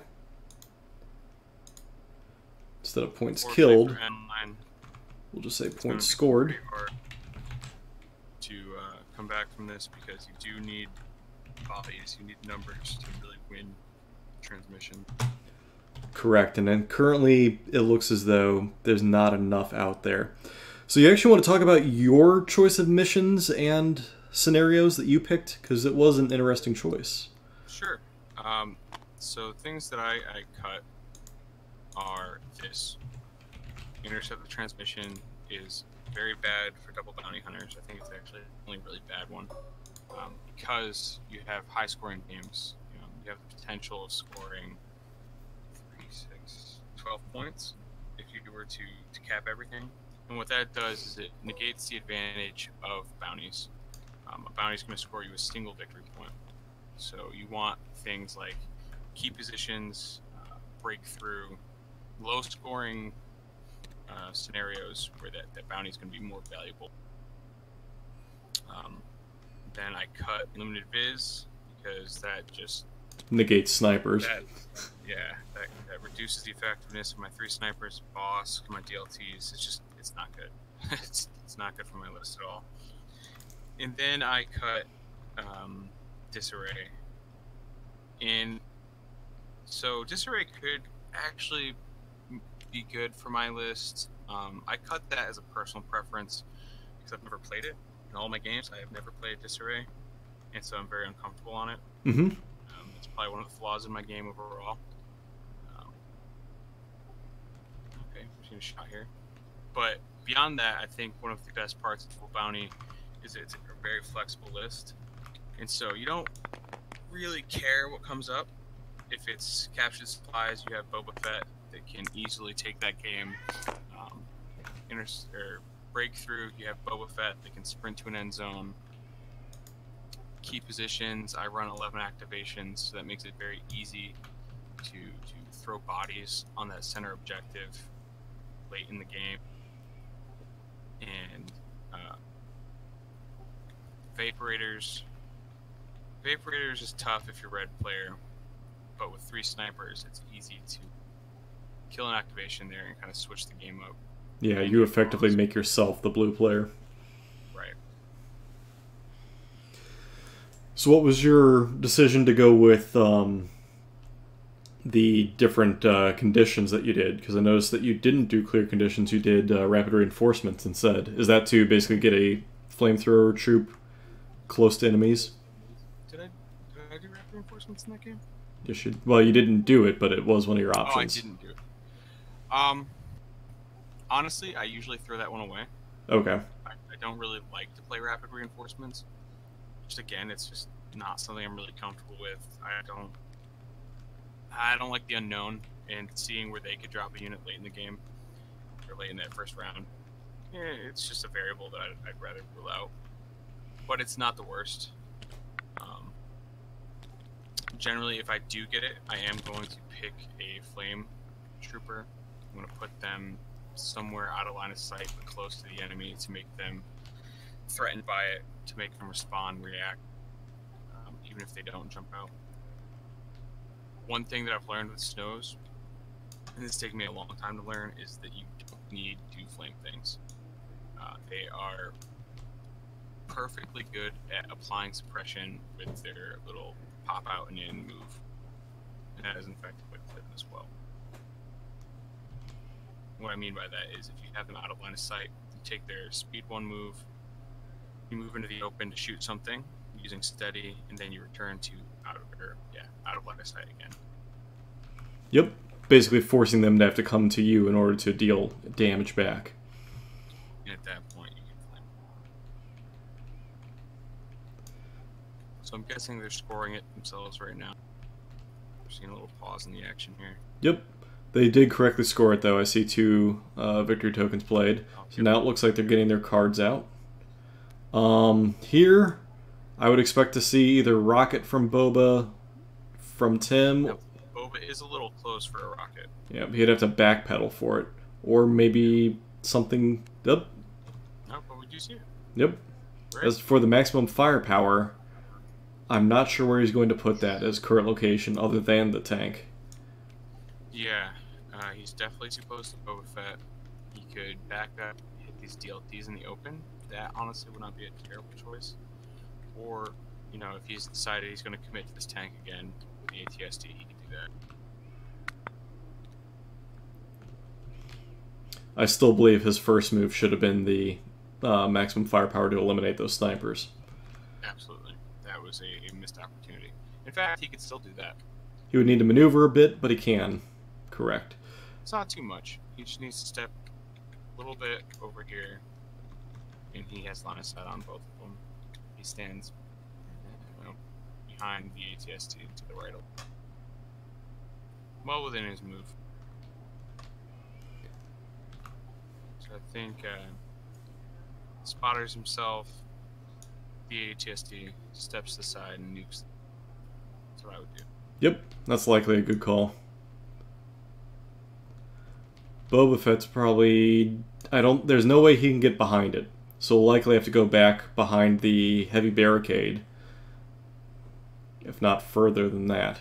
He will have to go back further because it's range 3 to 4, I believe. It is, yes, 3 to 4. So yeah, he'll have to go almost back to the back corner. I don't know that he can actually... Yeah, he can probably... Yes, if he flat moves, he can likely get out of range. Or, you know, he could just go in on both. That's an option. Okay. Interesting.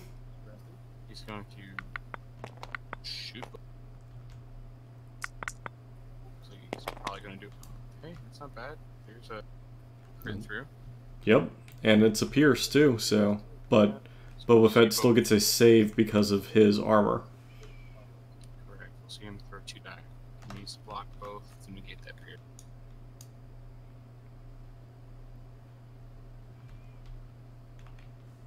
So what Impervious does is effectively give you an extra buffer die that you will end up throwing away if you score a block on it. That's the entire point of it. For as many pierce as they have. Complicated interaction. I've screwed it up many times, but it can be nice to have. Oof, and there you go, takes his wound. Yeah, the thing to realize is that Pierce doesn't remove a die from the die pool, which most people think it does. It effectively negates the first paint face that comes up. So that's something easily forgotten and screwed up that a lot of people do. So now we'll see what he chooses to target with his max firepower. I would say not Boba Fett. No, he is. He's definitely too close for Likely the tank would be the best choice. Yeah, Since he did not move. He also may not realize that max firepower is a free action. He may think he needs to spend this action. He took an aim. Did he? Or okay. Yeah, he either took an aim or he spotted. One of the two. He took an aim. That is also a mistake. You can spot. You should always spot her. Yep, because you can always spot her yourself. Okay. Guessing that's going on the tank. Yep. Here we see. He's gonna use his aim.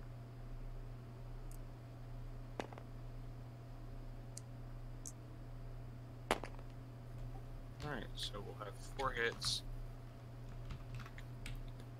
And It'll be 2 that actually go through because they'll convert to impact. However, with that said... Oh, and he does surge to crit, so yeah. It'll actually be 3 hits, you're right. that's not a bad result, right? The tank has 8 hit points, and it takes its damage at 6. So 4 more of those, and it would damage. So the ATST can effectively do some damage to it. And looks like he's going to go ahead and go with Boba Fett. Let's see what his... Take the aim, move to get out of range. He is way too close. Well, so the rocket is not a free action. Yeah. So if he takes the aim, he's not going to be able to move. He can shoot the other Boba Fett is the option. Yep. That would be my guess. And he's got the aim token to reroll that.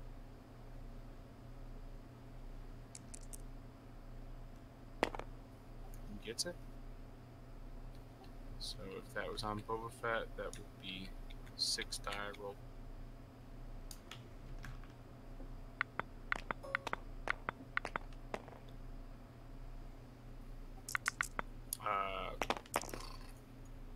They're saying that was on Veers, but that is It wouldn't be possible.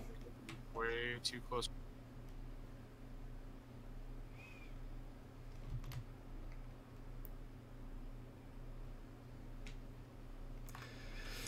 Do we step in for that one?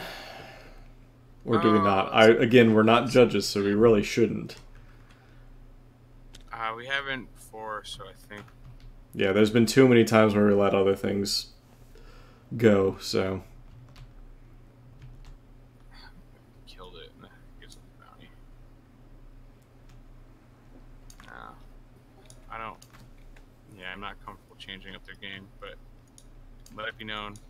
Yep, that was way too close for the rocket. That was an illegal play. Rocket is range 3 to 4. He was well within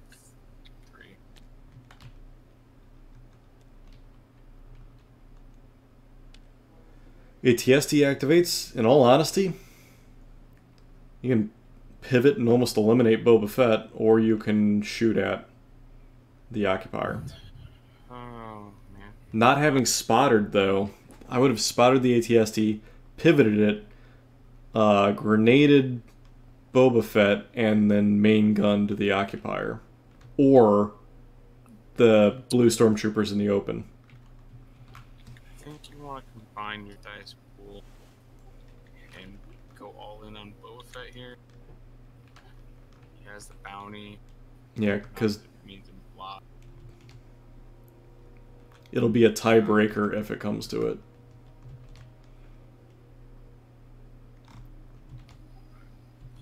He's rapidly running out of activations here. So it looks like he's going to aim and fire at the occupier based on this. So this is where a spotter would have come in handy, because it would have given him that action that he just took to do whatever he wants with. That is a tough break right there. Well, that's why he has aim.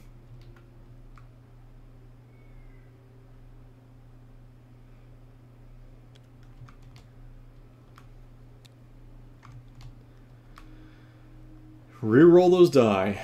Well, 2 of them at least.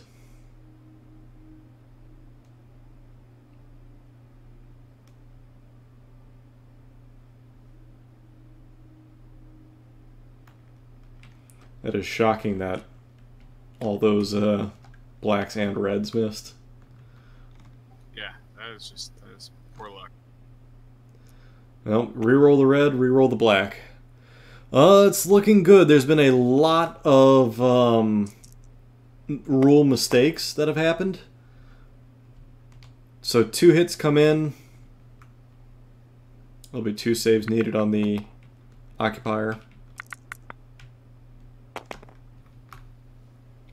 And that will be 1 more wound on the Yep, so it is quickly snowballing in Tim's way, but both people have made pretty bad rule mistakes, but it's not our place to call them.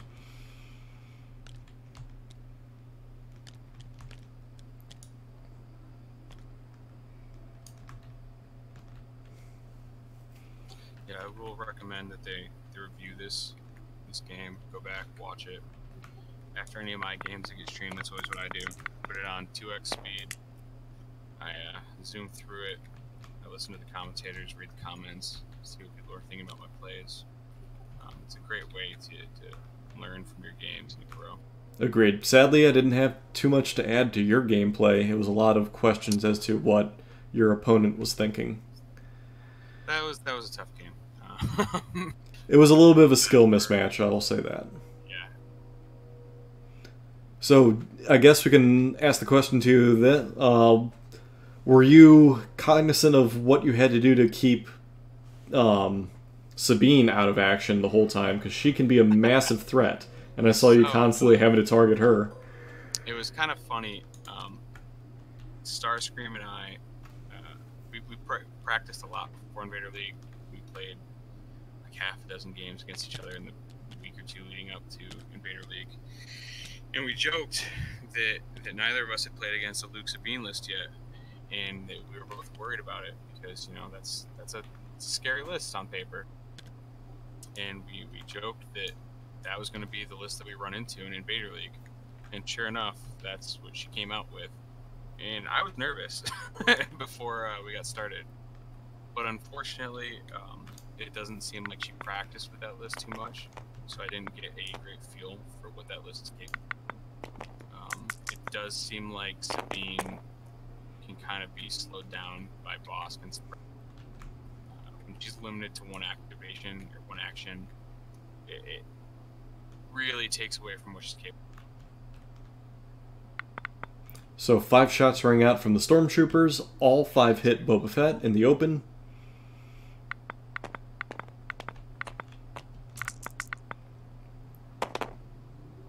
Okay, 2. Yeah, Sabine is still that wild card that we don't know how she's going to act yet, especially against double bounty hunter lists. I think she's strong. I do think she's strong. And I need 8 more games in against her. She is very much a faster mini version of Luke, is kind of how I'm chalking her up. Yeah, it's like Boba Fett, Luke, and Han all had a baby. Yeah, it's one very devastating unit. So Hunter would be activated against Boba Fett now.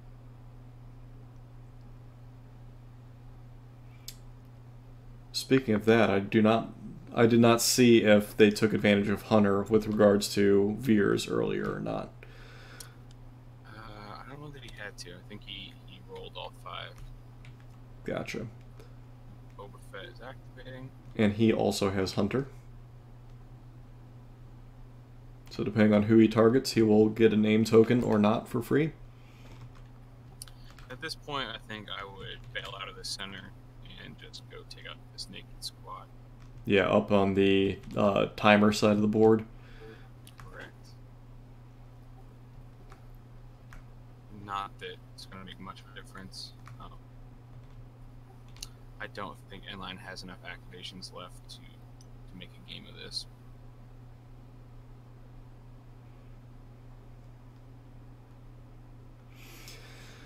Well, let's see what paths to victory he has. He can eliminate the Stormtrooper squad, move his current Stormtroopers up there to cap that point forever. The ATST can pivot and start taking out things contesting the center. However, there's very little he can do about the token on the die rolling side. So it's going to come down to, can he control the center and capture next turn and last turn with Boba Fett. Because he would have to capture both this coming turn and the final turn. So the problem is that even if he moves the ATST up and Boba Fett up, this tank can easily drive up as well to be within range 1. Tim's Boba Fett can jump in there just as easily. He has 2 more Stormtrooper squad. Yeah, he would. And if anything happens to his naked squad, he can't contest the far side. Correct. It would require one hell of an Alamo. Last stand at the Alamo here at the water tower. Can vehicles capture? I didn't think they were able to. I thought it was troopers. I may have. It is troopers. Player controls an objective if they have more trooper unit leaders in range 1. That makes his odds even worse. Yep. Because Boba Fett would be the only thing that can capture beyond the stormtroopers. We are kind of discounting the 2 stormtroopers that are near the dice rollers, but that's fair. but again, there's very little that they're gonna be able to do. So Boba Fett didn't do anything. He moved. He took a range 3 shot at this squad. He blanked the dice and then he. Oh, he was shooting at the squad in the open. Yeah. Okay. Squad. Alright, we got Bosk up. See what he does. I imagine he's gonna move him towards the objective, or towards the center, and then take range 4 shot at the squad. Yep, eliminating that squad. So I would have either fired at the naked stormtrooper squad or eliminated the single stormtrooper leader who is currently claiming the objective. Yeah, if he was in range 2, I would have shot at him probably. And then it's hard to say. It's playing this far behind, like none of your options are. There's no great options. Yeah. There is a lot of options in front of him, and all of them are just minor, moving the, the chain the other direction as opposed to massive moves. So it's not like there's a lot of good choices. Okay, he's opting to ignore the unit on the edge of the table. So that's telling me he's going to allow the stormtroopers or the snipers to deal with them. Yeah, that's not a bad choice. This unit hasn't activated yet. He's putting 2 suppression on it and potentially killing some models here. So and that will be 2 hits, I think. Is that just through light cover? It would be through light cover. Plus they have suppression. 3 hits. Oh, no, the suppression's Boba Fett, sorry. Pierce 1, there'll be 2 models dead. That's half the squad gone. Yep. Plus 2 suppression. Plus 2 suppression. And that's going to safeguard his naked squad over here on the edge as well. Boba Fett is still a threat to them, but Boba Fett, by moving over here, is effectively taking him out of scoring position for the next turn, which means that at the current moment, NLine will only be able to score 1 next turn. Very unlikely he'll score the dice roller side, but I guess anything's possible.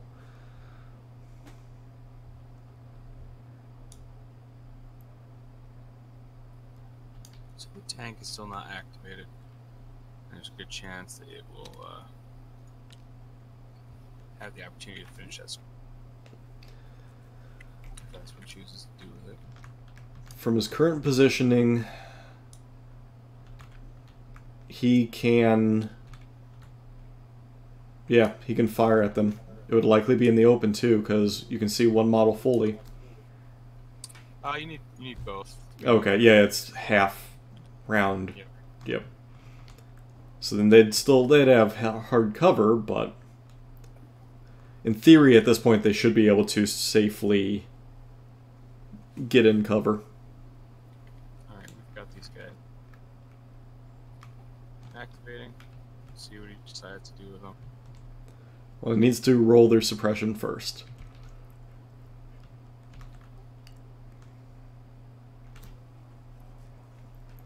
I can only assume that Stormtrooper commander is his current leader. Maybe the Stormtrooper over near the dice roller is his leader. Not sure. So you won't have to... You're talking about, like, command... Yeah, who becomes the Force commander. Yeah. He won't have to choose until the end of this turn. I imagine he would choose Boba Fett for that courage bubble. Ah, true. I didn't know operatives could be the leader. I thought it had to be... Yep. Okay. Well, that changes things then. Yeah, it's actually... It's kind of beneficial for Boba Fett to become your unit leader because he does have Courage 3. So then suddenly his bubble becomes massive. Yeah. army becomes more inspired. I wonder if they're talking out what is possible, or what is even left that he can do. It might be. I mean, once this squad's gone and once Boba Fett's gone, the game's over because the ATST can't. At that point, even if he killed, basically, he'd have to table him because Tim already has points on the board. Yep. So they fail. He should roll one more. Yep, it looks like he's gonna roll it again. And he gets one suppression off. So with that, he gets an action. They may have been discussing whether or not he was going to panic, because technically in that situation with no commander on the table, that unit would panic had he not. Yeah, had he not rolled, it would have to panic because nobody is currently the leader. And he's shooting at somebody. Guessing the naked squad that hasn't activated, putting a suppression on them.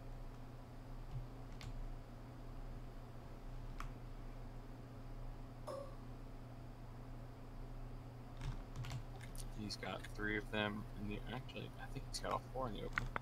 That doesn't appear to overlap the building. And they're safe. Suppression there. We won't activate. And I believe that is it for NLine. We'll just see Tim complete. I'm sorry, I take that back. There is the squad over here by the edge. We should keep rolling those guys out. Yep. Which the DLT stormtroopers are activating. I would likely see them wipe them out. Yeah, I think you double back around this barricade and you take a shot at them in the open. They actually may not be able to get within. That way he's not going to get it From where he's currently positioned that move. Oh, there we go. I was going to say, from where he was positioned that moving token, he couldn't do anything. But if he moves here, he should have. And if he positions all his troopers in front of his leader. Yeah, so this is one of those situations also where you might cohere your units in front of your unit leader. Yeah, just so that they all have line of sight. Right. Because currently he does not. Does not have line of sight. You can still take the shot, even if the other units. And you may not know that, because it looks like he's not going to take the shot. And he still has the snipers.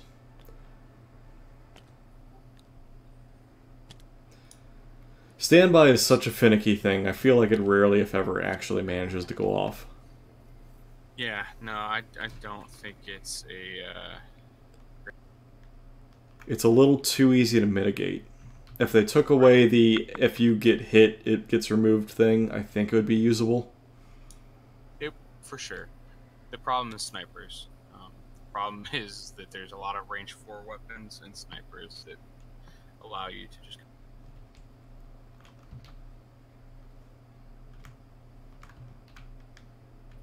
Alright, we'll see what he decides to do with these guys. It's important to note that standby only activates if you have line of sight as well. So they will have to step within range 2 in line of sight of this unit. And as they currently stand, I would simply move them against this rock formation. Yeah, I think I would probably, unless he can bring them back and get a DLT shot off on them, do that. He really wants to hide them from the... He may just be shooting at the snipers right now. Well, it'd be crit fishing to get them. Alright,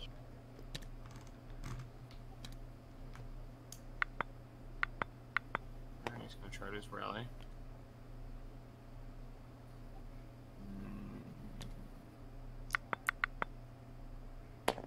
Nope. It's not rally. So I would move them against that rock formation, is what I would do. Yeah, just draw his unit out. Oh no, he's just going to take dodge. Which is a terrible play because you can't dodge a sniper. Correct. No taking a standby. I think that was a mistake. Yep. This is just another one of those learning experiences. Yep. Yeah, because that sniper, once he activates, will ignore the dodge, take out one of the stormtroopers, and force them to take another suppression, which will be negated at the end of the turn anyway, but still. I think the best move would have been to move the DLT stormtroopers around to get lines of sight against them and fire away, even if it moves things at the very edge of your leader. Or... Yeah, sure. I would have cohered my guys around the corner, taken the shot into heavy cover, and just gone. Because if nothing else, add a suppression. Snipers also add a suppression. Next turn he has to roll for panic. Okay, so he's going to go ahead and go up the ATS.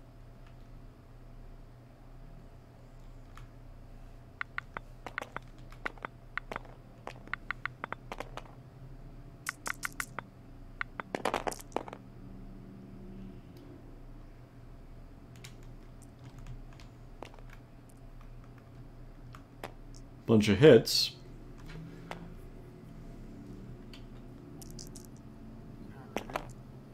There's another crit. So that should be 4 coming in. Yep.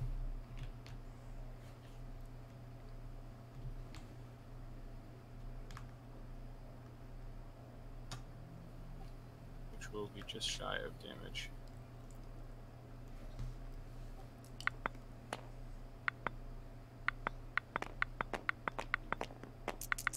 And apparently he's claiming 5. Should not be 1-5, but it does surge. So the result is the same, but he shouldn't be rolling that many.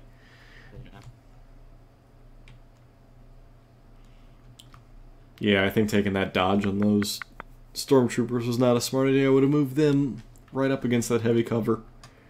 Because then that positions you to go and do something about that objective the next turn. It forces them to, you know, come around the corner and chase him down. Yep.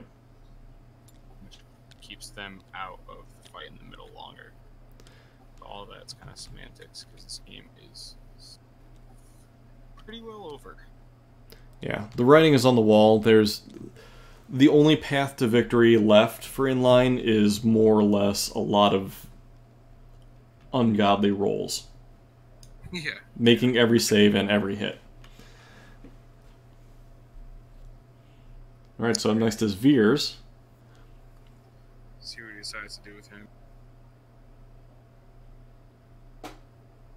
However, that said, it should be said to always play your games out. There's no reason not to. For the most part. Unless you're like super frustrated and just done with the game, just play it out. Get the experience, get used to the mechanics. Boba Fett and that squad is... Once he loses all his troopers, it's fair to... Yeah. Once you can't score any more points. Or if you know that you can't win. There's times if I'm in like the 6th turn, and I can play out the steps in my head, and I know that there's no path to victory, I'll call the game. So Veer's moving up. Just double move, I suppose. Nothing wrong with that. He's probably just going to let him sit back there and deal with that.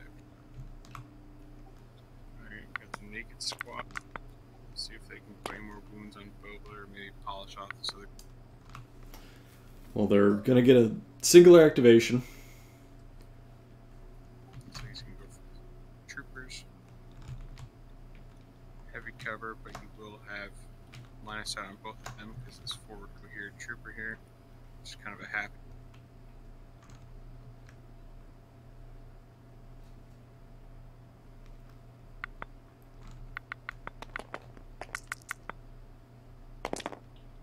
Nothing. And blank. That makes that one easy. So, that path to victory just got a little easier. Yeah, I mean... All he needs is quite a few more turns of blanks and he's good to go. That is the first step on that path right there. Alright, let's see if his sniper Stevens it or if he actually hits. Yeah, jeez. I think he's actually got them in the open, which is extremely unfortunate. Depending on who he's targeting, it looks like he's trying to debate targeting the Boba Fett. Oh, really? Alright. Okay.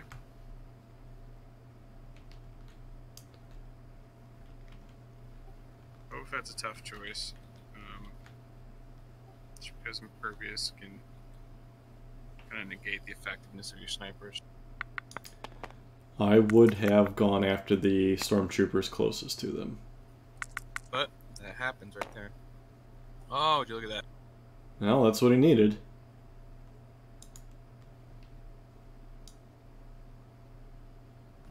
This is he suppressed. That would be heavy. Just one.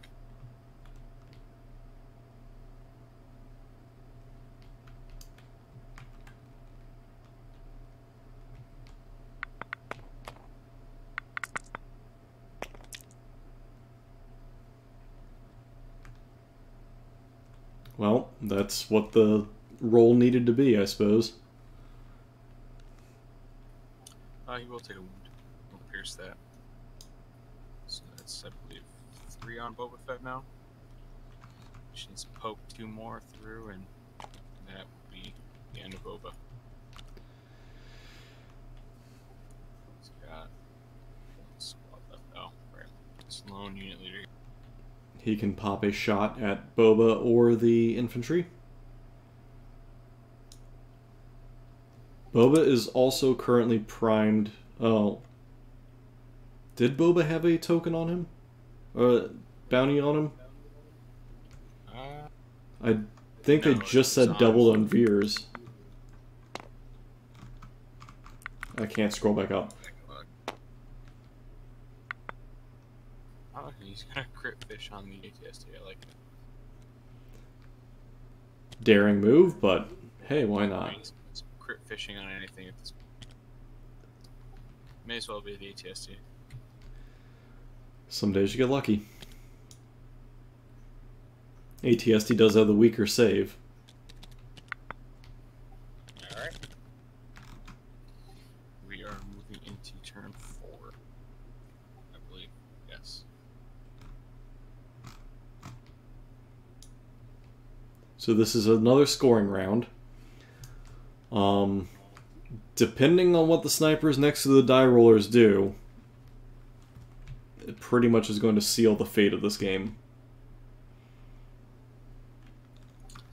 NLine is going to be limited to generic command cards or Bobas since we're soft. You might see a flamethrower here. Yeah, to eliminate that contesting unit. Yeah.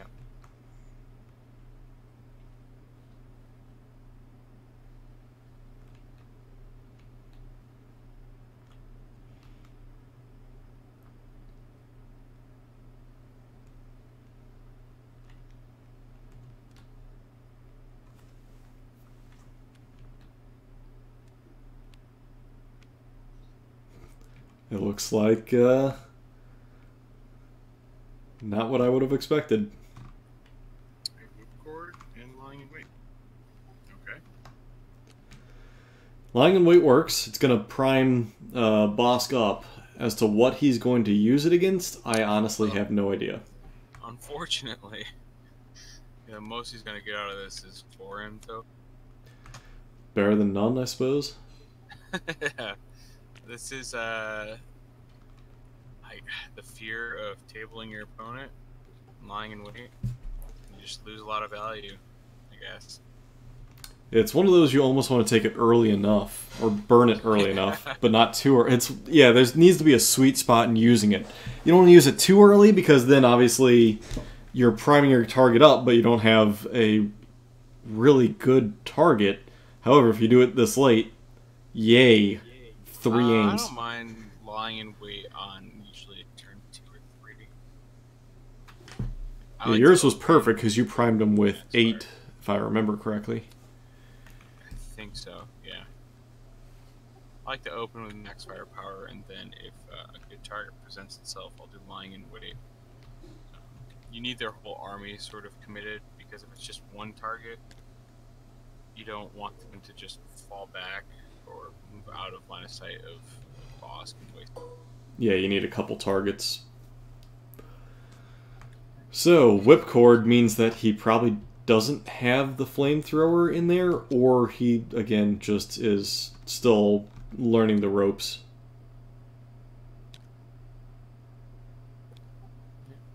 I'm curious to see what the play is here.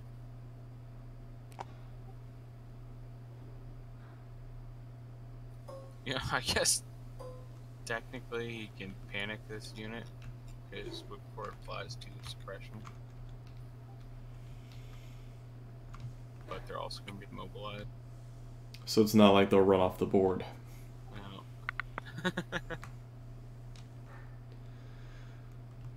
So you want to let everyone know how the immobilization works, because this is the only unit that gets it. Not the only one. Oh, they've changed it. Palpatine. Ah. Palpatine's one pip applies immobilized. So immobilize, what that's going to do is for each immobilized token, it reduces a unit's movement speed by 1. Whipcord applies 2. So on your normal trooper units, that's going to reduce them to no movement. You remove immobilized tokens at the end of your activation. So a pretty effective way of doing that is you use your whipcord on somebody who is already activated, and then the following turn they won't be able to move. Gives you a good chance of predicting kind of what they're going to do or positioning your forces to shoot that unit. And he blanked all of his dice, it looks like. Yep. Poor luck.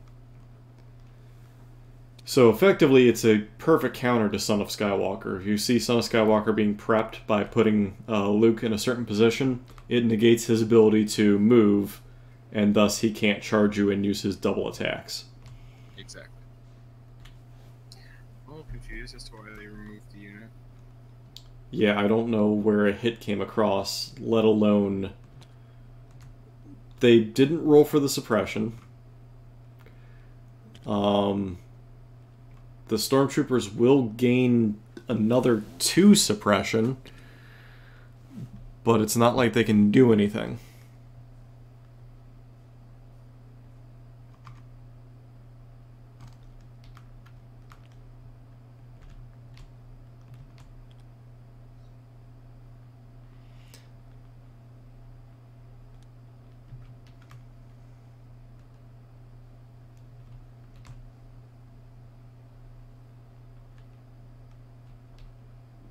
Not 100% sure on the tactics for that one, but... Yeah, I don't know what he was going for there. But...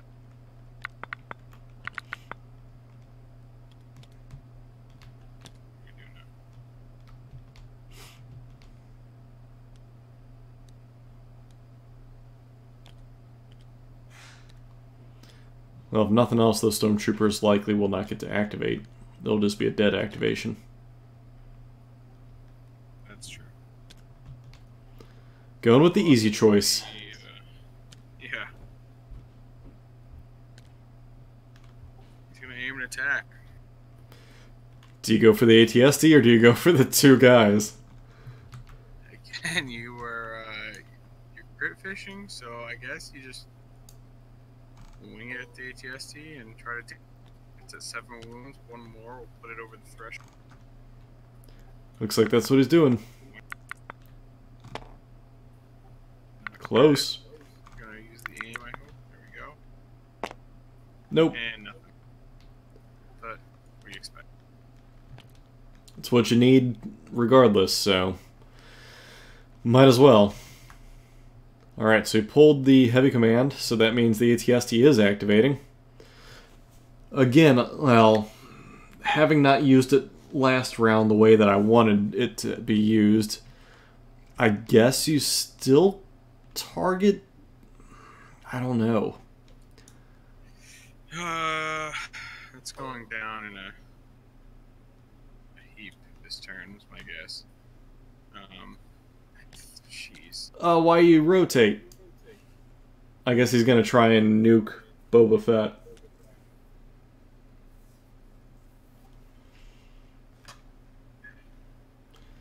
Last turn, I would have used it to eliminate the single Stormtrooper. This turn, I would have used it to eliminate the blue Stormtroopers, or nuke Boba Fett last turn and this turn. If you could put just the grenade launcher, I mean, you could go for the single unit, but you don't want to. What's he doing? Probably counting the waste its entire activation on that single unit. Yeah. It's not a terrible dice pool. But he does not have the pilot, yep. So that surge. So 3 hits on Boba Fett. Boba Fett only has 1 wound, so just can't actually kill him. And he saves all. Red dice are gonna red die. Yeah, I would have split fire last turn, I guess. I just would have liked to see that 1 Stormtrooper eliminated. That's all. Yeah. It's a lone activation that is currently in a capture position. Once he's gone, you could have focused on the other Stormtroopers, but... You don't want to... Like, the problem is that the ATST is so expensive that each of its actions are very valuable. So you need to be doing the most efficient and effective things possible with it. Deleting a single Stormtrooper off the board, even if it is an activation, is probably not the right answer. He should have been laying into the Occupier, or maybe attacking Bosk there, because Bosk is within range at this point. Yeah, from turn 1, he should have been hitting the Occupier. There was several missed opportunities that allowed the Occupier to basically sit there and effectively lay into him instead. So kind of like what I was saying, he really needs to commit to a single thing, and he has done the opposite of that. He's shot something new every single turn with the ATST. But this unit is moving up here. They're going to probably wipe this unit out. Since it'll be a lot of die. Close range, but it doesn't mean anything. 3 hits. That's survivable. If anything, we saw Boba Fett just do it, so... Wow! And there goes that squad. That... I hate to say it, but that means that there is absolutely no way to win the game. No, it's certainly over. Yep. Because Boba Fett already activated, so he can't swing back to the center to contest. The Stormtroopers can't walk through the pond, so they have to go after the objective, which they'll take it. However, Tim is going to take 2. Yep, it'll be 4 to 1. 4 to 1 plus the bonus bounty, so the game is out of reach. Yep.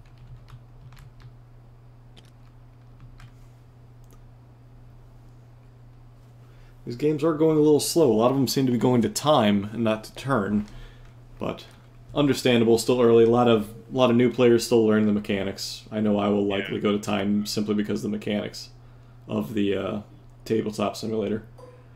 TTS slows things down for sure. Yeah, when you get into the point where you can measure things to a finite detail versus real life where there isn't as finite of a measuring ability, it does kind of slow things down here. I'm glad that they did implement the 3-hour turn limit or game limit, because last time for Season 2 there were some games that went 4 and 5 hours and it was a little long. Well, actually, for Season 2 they were on a 2-hour and 15. Really? Yeah, so it felt much longer. No, those were tough to get through. Must be thinking a different season then, or just practice games. But yeah, practice games a lot of people play with nothing on the clock. But yeah, this has been extended from last year. 3 hour or 2 hours and 15 minutes seems like not enough. It's tough to get through. Everyone has to be very proficient at that point. You can do it if you're fast playing, and like a lot of the veterans can get. But newer players are never going to make it through that. It's just it's tough. It does open you up for a lot more air, too. So I'm just going to spot her here. Probably not do much else. You won't be able to move and shoot at this point. Either dodge or stand by end his turn. Yep, there's the dodge. Spotter's already out. So, very easy for Veers. He's basically a capture unit at this point. There's nothing wrong with that.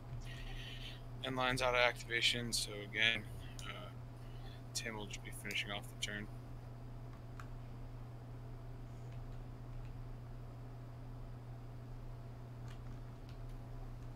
And Bosk has accumulated a whopping 4 aim tokens.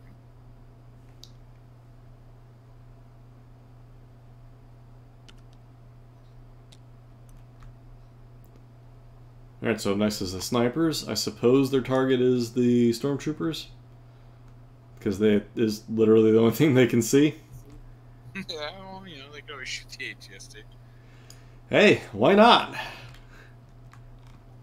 Do they have Boba Fett? I did not see Boba Fett from their angle. And looking from Boba Fett, there's no. They're behind the wall. You never know with him. He waves that pistol so far out in front of his body, and he's about that. They do not surge to hit, so singular hit through light cover would still get it. Are they suppressed? I do not believe so. Depending on how it's ruled. Also, honestly, I would argue that he does not have line of sight. Let me zoom in and look. I have not actually looked. The smokestack in the way is preventing that shot. Yep, from the head, I would say they are perfectly concealed. But their rule otherwise, full model.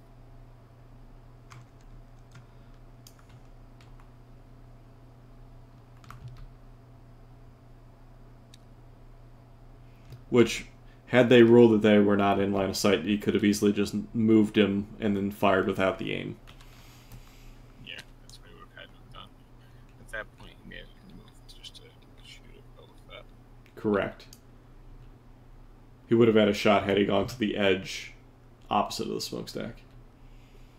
These guys are probably going to fire on the ATST. They do have the DLT, so they might as well. DLT giving them impact 1, so any hit converts to a one hit converts to a crit. So might as well go for it. And since they're precise 1, they get to reroll 3 die with an aim.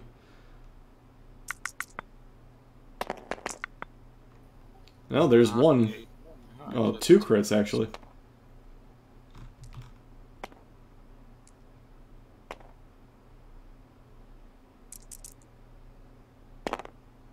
There you go. 3 crits in. That'll be 3 hits. Yeah, that's a pretty fantastic roll. If all of those happen, that'll dodge the or damage the ATST, and we'll leave it very easily able to be taken out by the occupier. Discussing whether or not the ATST is cover from this machine, and it's important to note that cover is only granted when it obscures 50% of a model. So it would need to be something like this cliff or the water tower to actually provide cover to the ATST. Correct. It also works in reverse. The ATST ignores a lot of cover because of how tall it is. Right. So it's not a disadvantage to the ATST. It's an even play. And it will block 1, no 2 more on the ATST. That is enough to damage it, though. It is at either 8 or 10. I can't tell. That like they rediscovered that one that was underneath. Correct. So it should be at 10. It should have been damaged already. But to be honest, I wouldn't worry about that until Tim's finished his turn, because there's a good chance this will be destroyed. Yep. And having split its fire so many ways, it really hasn't been effective anyway, where a damage result would have made a big difference. That is right. And despite all the, I don't want to say critical errors, but all the big rule mistakes that have happened, I don't think it honestly changed any of the results. No, I don't believe so as well.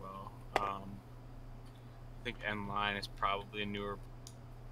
I think he,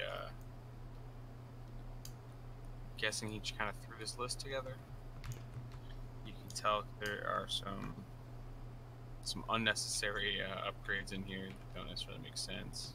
Yeah, my recommendation would be drop environmental gear, drop duck and cover. That'll buy you back, what, 3 and that numbers. Presence is unnecessary. Yeah. You really don't want to run bikes by themselves. Run them in 3s or not at all. Not having snipers is just can't do it in today's meta. So dropping everything we said would buy him probably 2 snipers and the new driver for the ATST, and that alone would probably make this list pretty competitive. And that is another thing that he's sorely missing, is that pilot on the ATST. That is what brings the ATST from being non-competitive to competitive. And I think that simple change would be huge. Can I panic if I'm a mobile? Yes, but you don't do anything. That's correct. So he won't actually flee, but he loses action.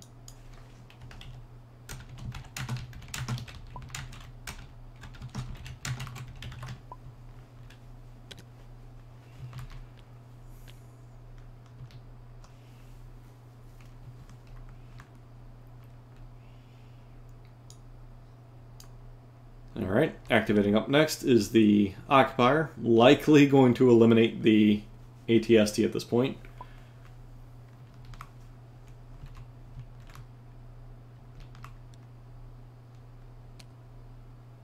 Yeah, I'd say there is a very good chance of that happening here. All he needs is a singular hit. Oh, 2. Sorry. 2 hits. Although it should be at 10. So it's Again.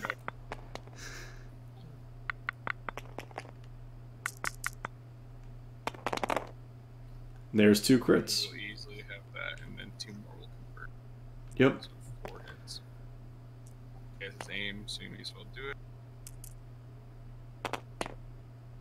Yeah, it'll be 4. Yep. If he makes 3 white saves, he's good to go. I would just like to note that the tank has not moved once this game. Yep. Range 4, perfectly located in the center, covering that objective. It hasn't needed to move. Yikes. And there it goes. That's not a bad roll for the ATST, but it's just too late.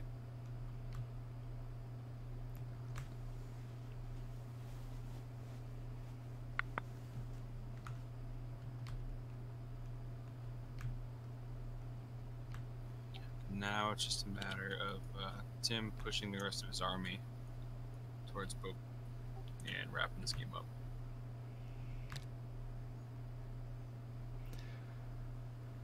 It looks like Boba Fett himself might be fighting. And he took away that suppression, so he gets... Well, he has full activation anyway, but... I guess at this point you... He's probably going to finish off this trooper. Yeah, you finish off the singular trooper. Let him just Boba next turn. And at that point, that's the game. Well, Bosk still has to activate as well. Oh, true. Yeah, he's still got his 4 to spend. So he may be... he might be able to get in range 4. That's going to be... well, he needs to...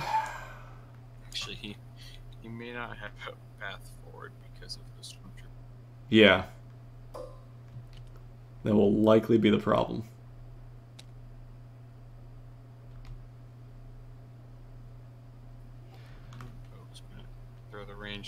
carbine. Into that.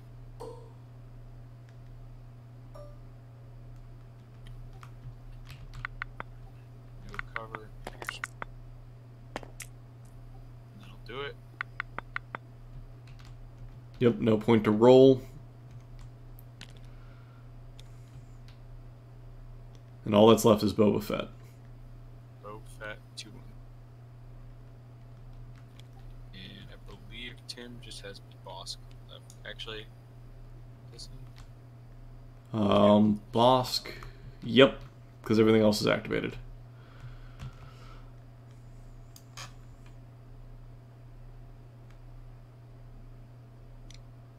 Ooh, he will be able to clear the stormtroopers. I don't think that Boba Fett is in range, though. He is not. So that's a wasted lying in wait, but at this point, it doesn't matter. At this point, might as well double move him? Or can you? Yeah. Yep, double move forward and set up the shot for next turn. Yep.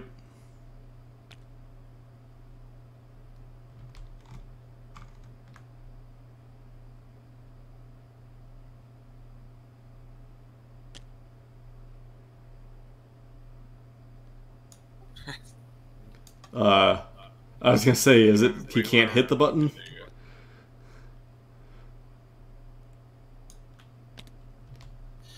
you go. And that's fine. That'll be the end of turn. I imagine Spotter would have been, or lying in wait would have been perfect had Boba Fett missed the last stormtrooper. Yeah. Yep. That would have been one way to use it. Overkill, but that would have done it. So turn 4, we move to looks like 4-0. Yes, because Veers is behind that rock. I didn't see him. So yeah, currently 4-0. I'll update our points over here. I'm going to go ahead and call it at 5 because Boba Fett... Now, technically, you can't count that yet. Till the end, correct. Right, yep. Because Boba Fett could get dropped. Important to note, but it can't really go on the scorecard until end of game.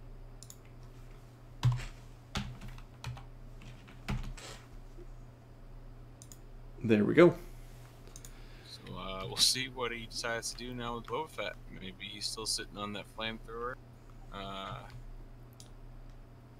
Maybe standing orders. We'll see. It'll be very telling if he didn't have flamethrower, but I would be shocked if he didn't.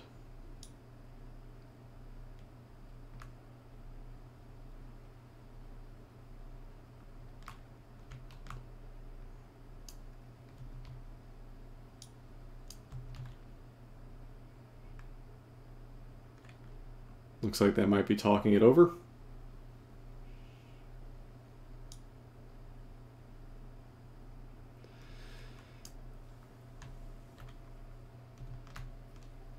I wouldn't be surprised if they call it here. With 17 minutes left and a singular activation versus every activation. Yeah, see, actually, it's a little rough. In fact, he has only taken 4 lost minis, a few wounds on his tank.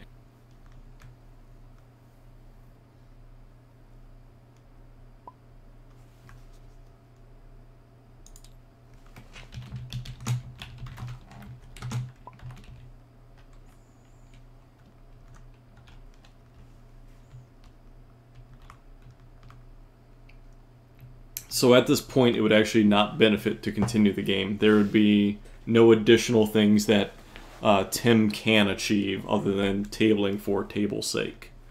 And at this point, NLine cannot score anything that would make a difference.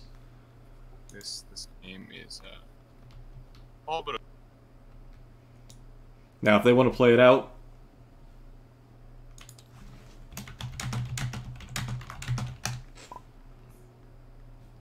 yeah, at this point, it's up to them if they want to finish it off. we can't make that call for them.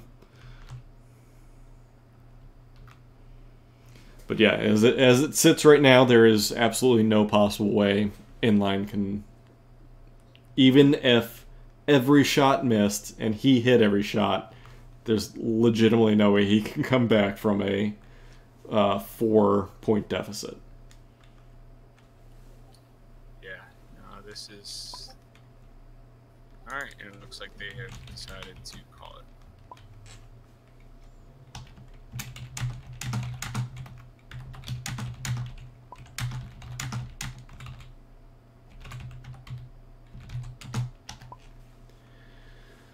All right, so with that, it looks like everyone's favorite caster, well, at least everyone's favorite stab caster, took the victory. Oh, everyone's favorite, huh? Sure, we're just going to throw the other two under the bus. Why not? That's fine. They're not here to defend themselves. That's right. All right, I'm here. So we're joined by Inline and STABcastTim. After they've completed their game, the game went to STABcast there. How did you guys at least have fun? Absolutely. Oh, yeah, it was a blast. It was so good. So fun. Good game, guys. Well, I was just telling him how much I appreciate him, kind of putting up with a new player, because this is like my first full game, basically. So it's cool to have.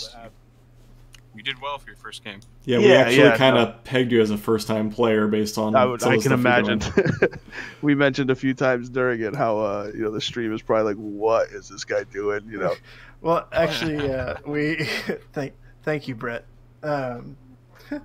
We were joking, like, there are several things we were doing. I was like, I'm sure that everyone's watching this right now and going, what the?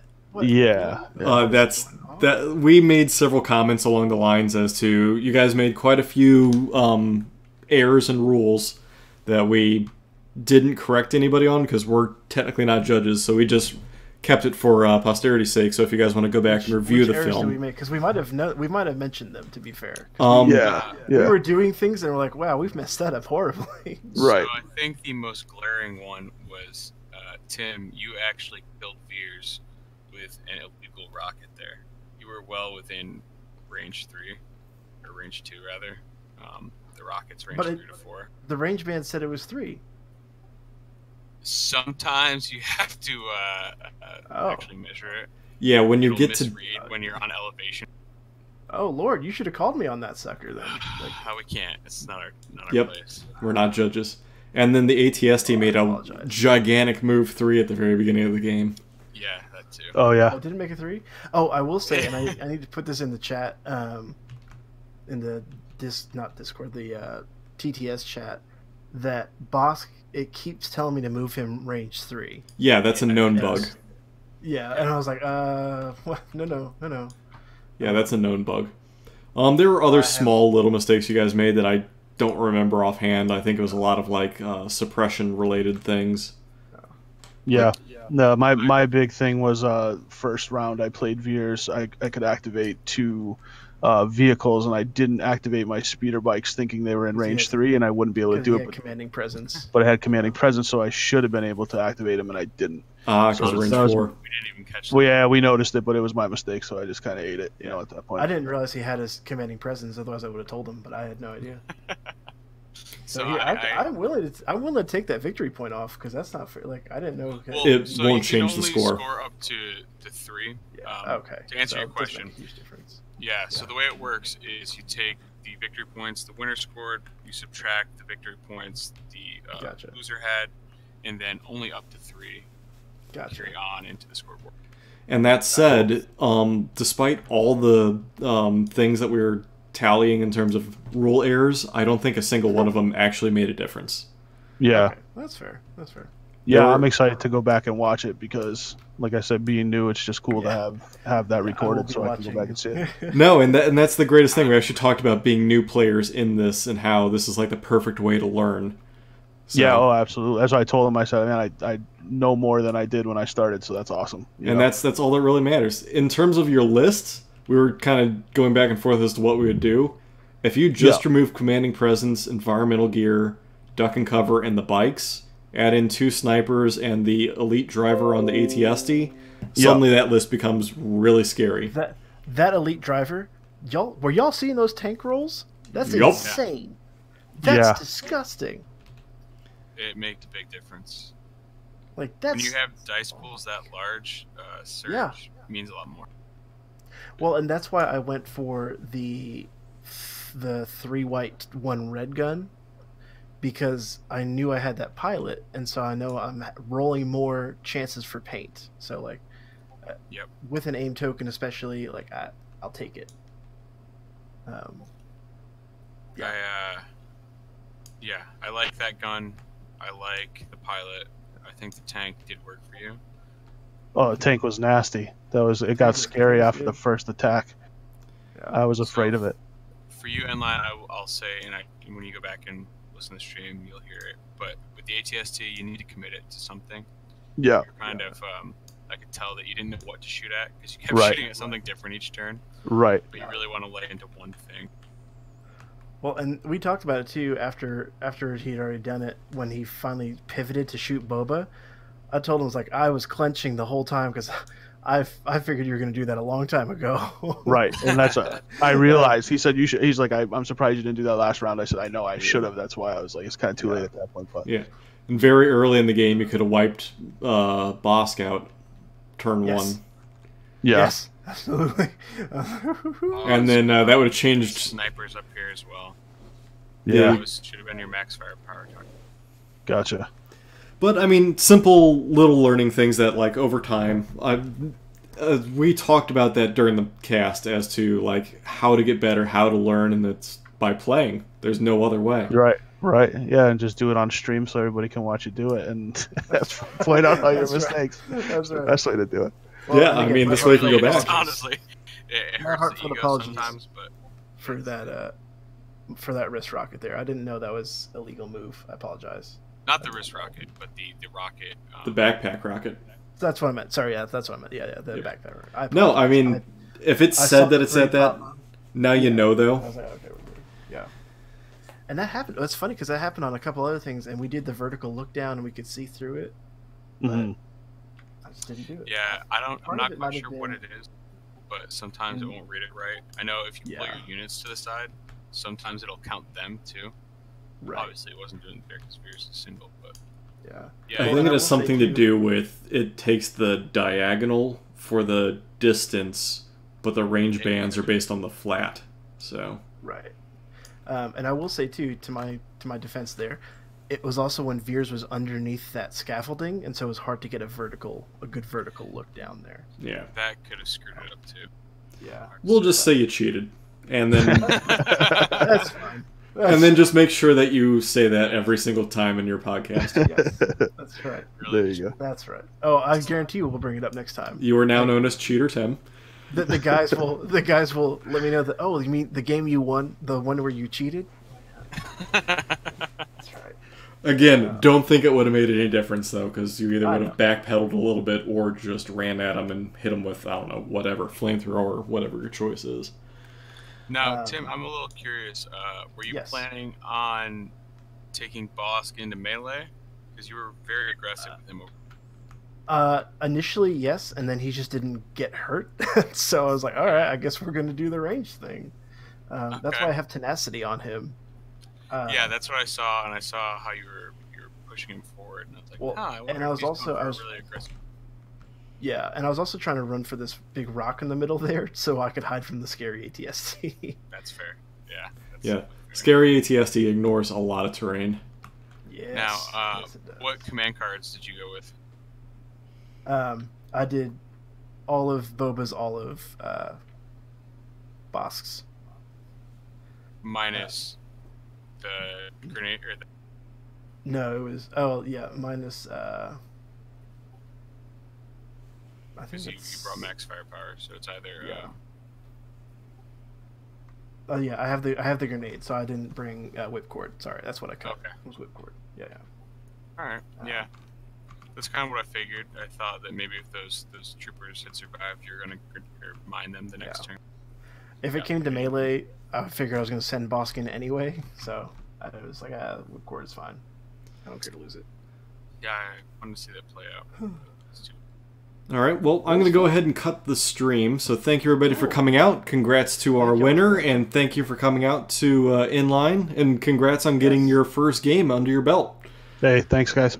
Good game. Good fun. And we will catch you all in whenever the next time I stream, or, of course, just keep an eye out in the Discord channel under media. We'll try and post every stream there.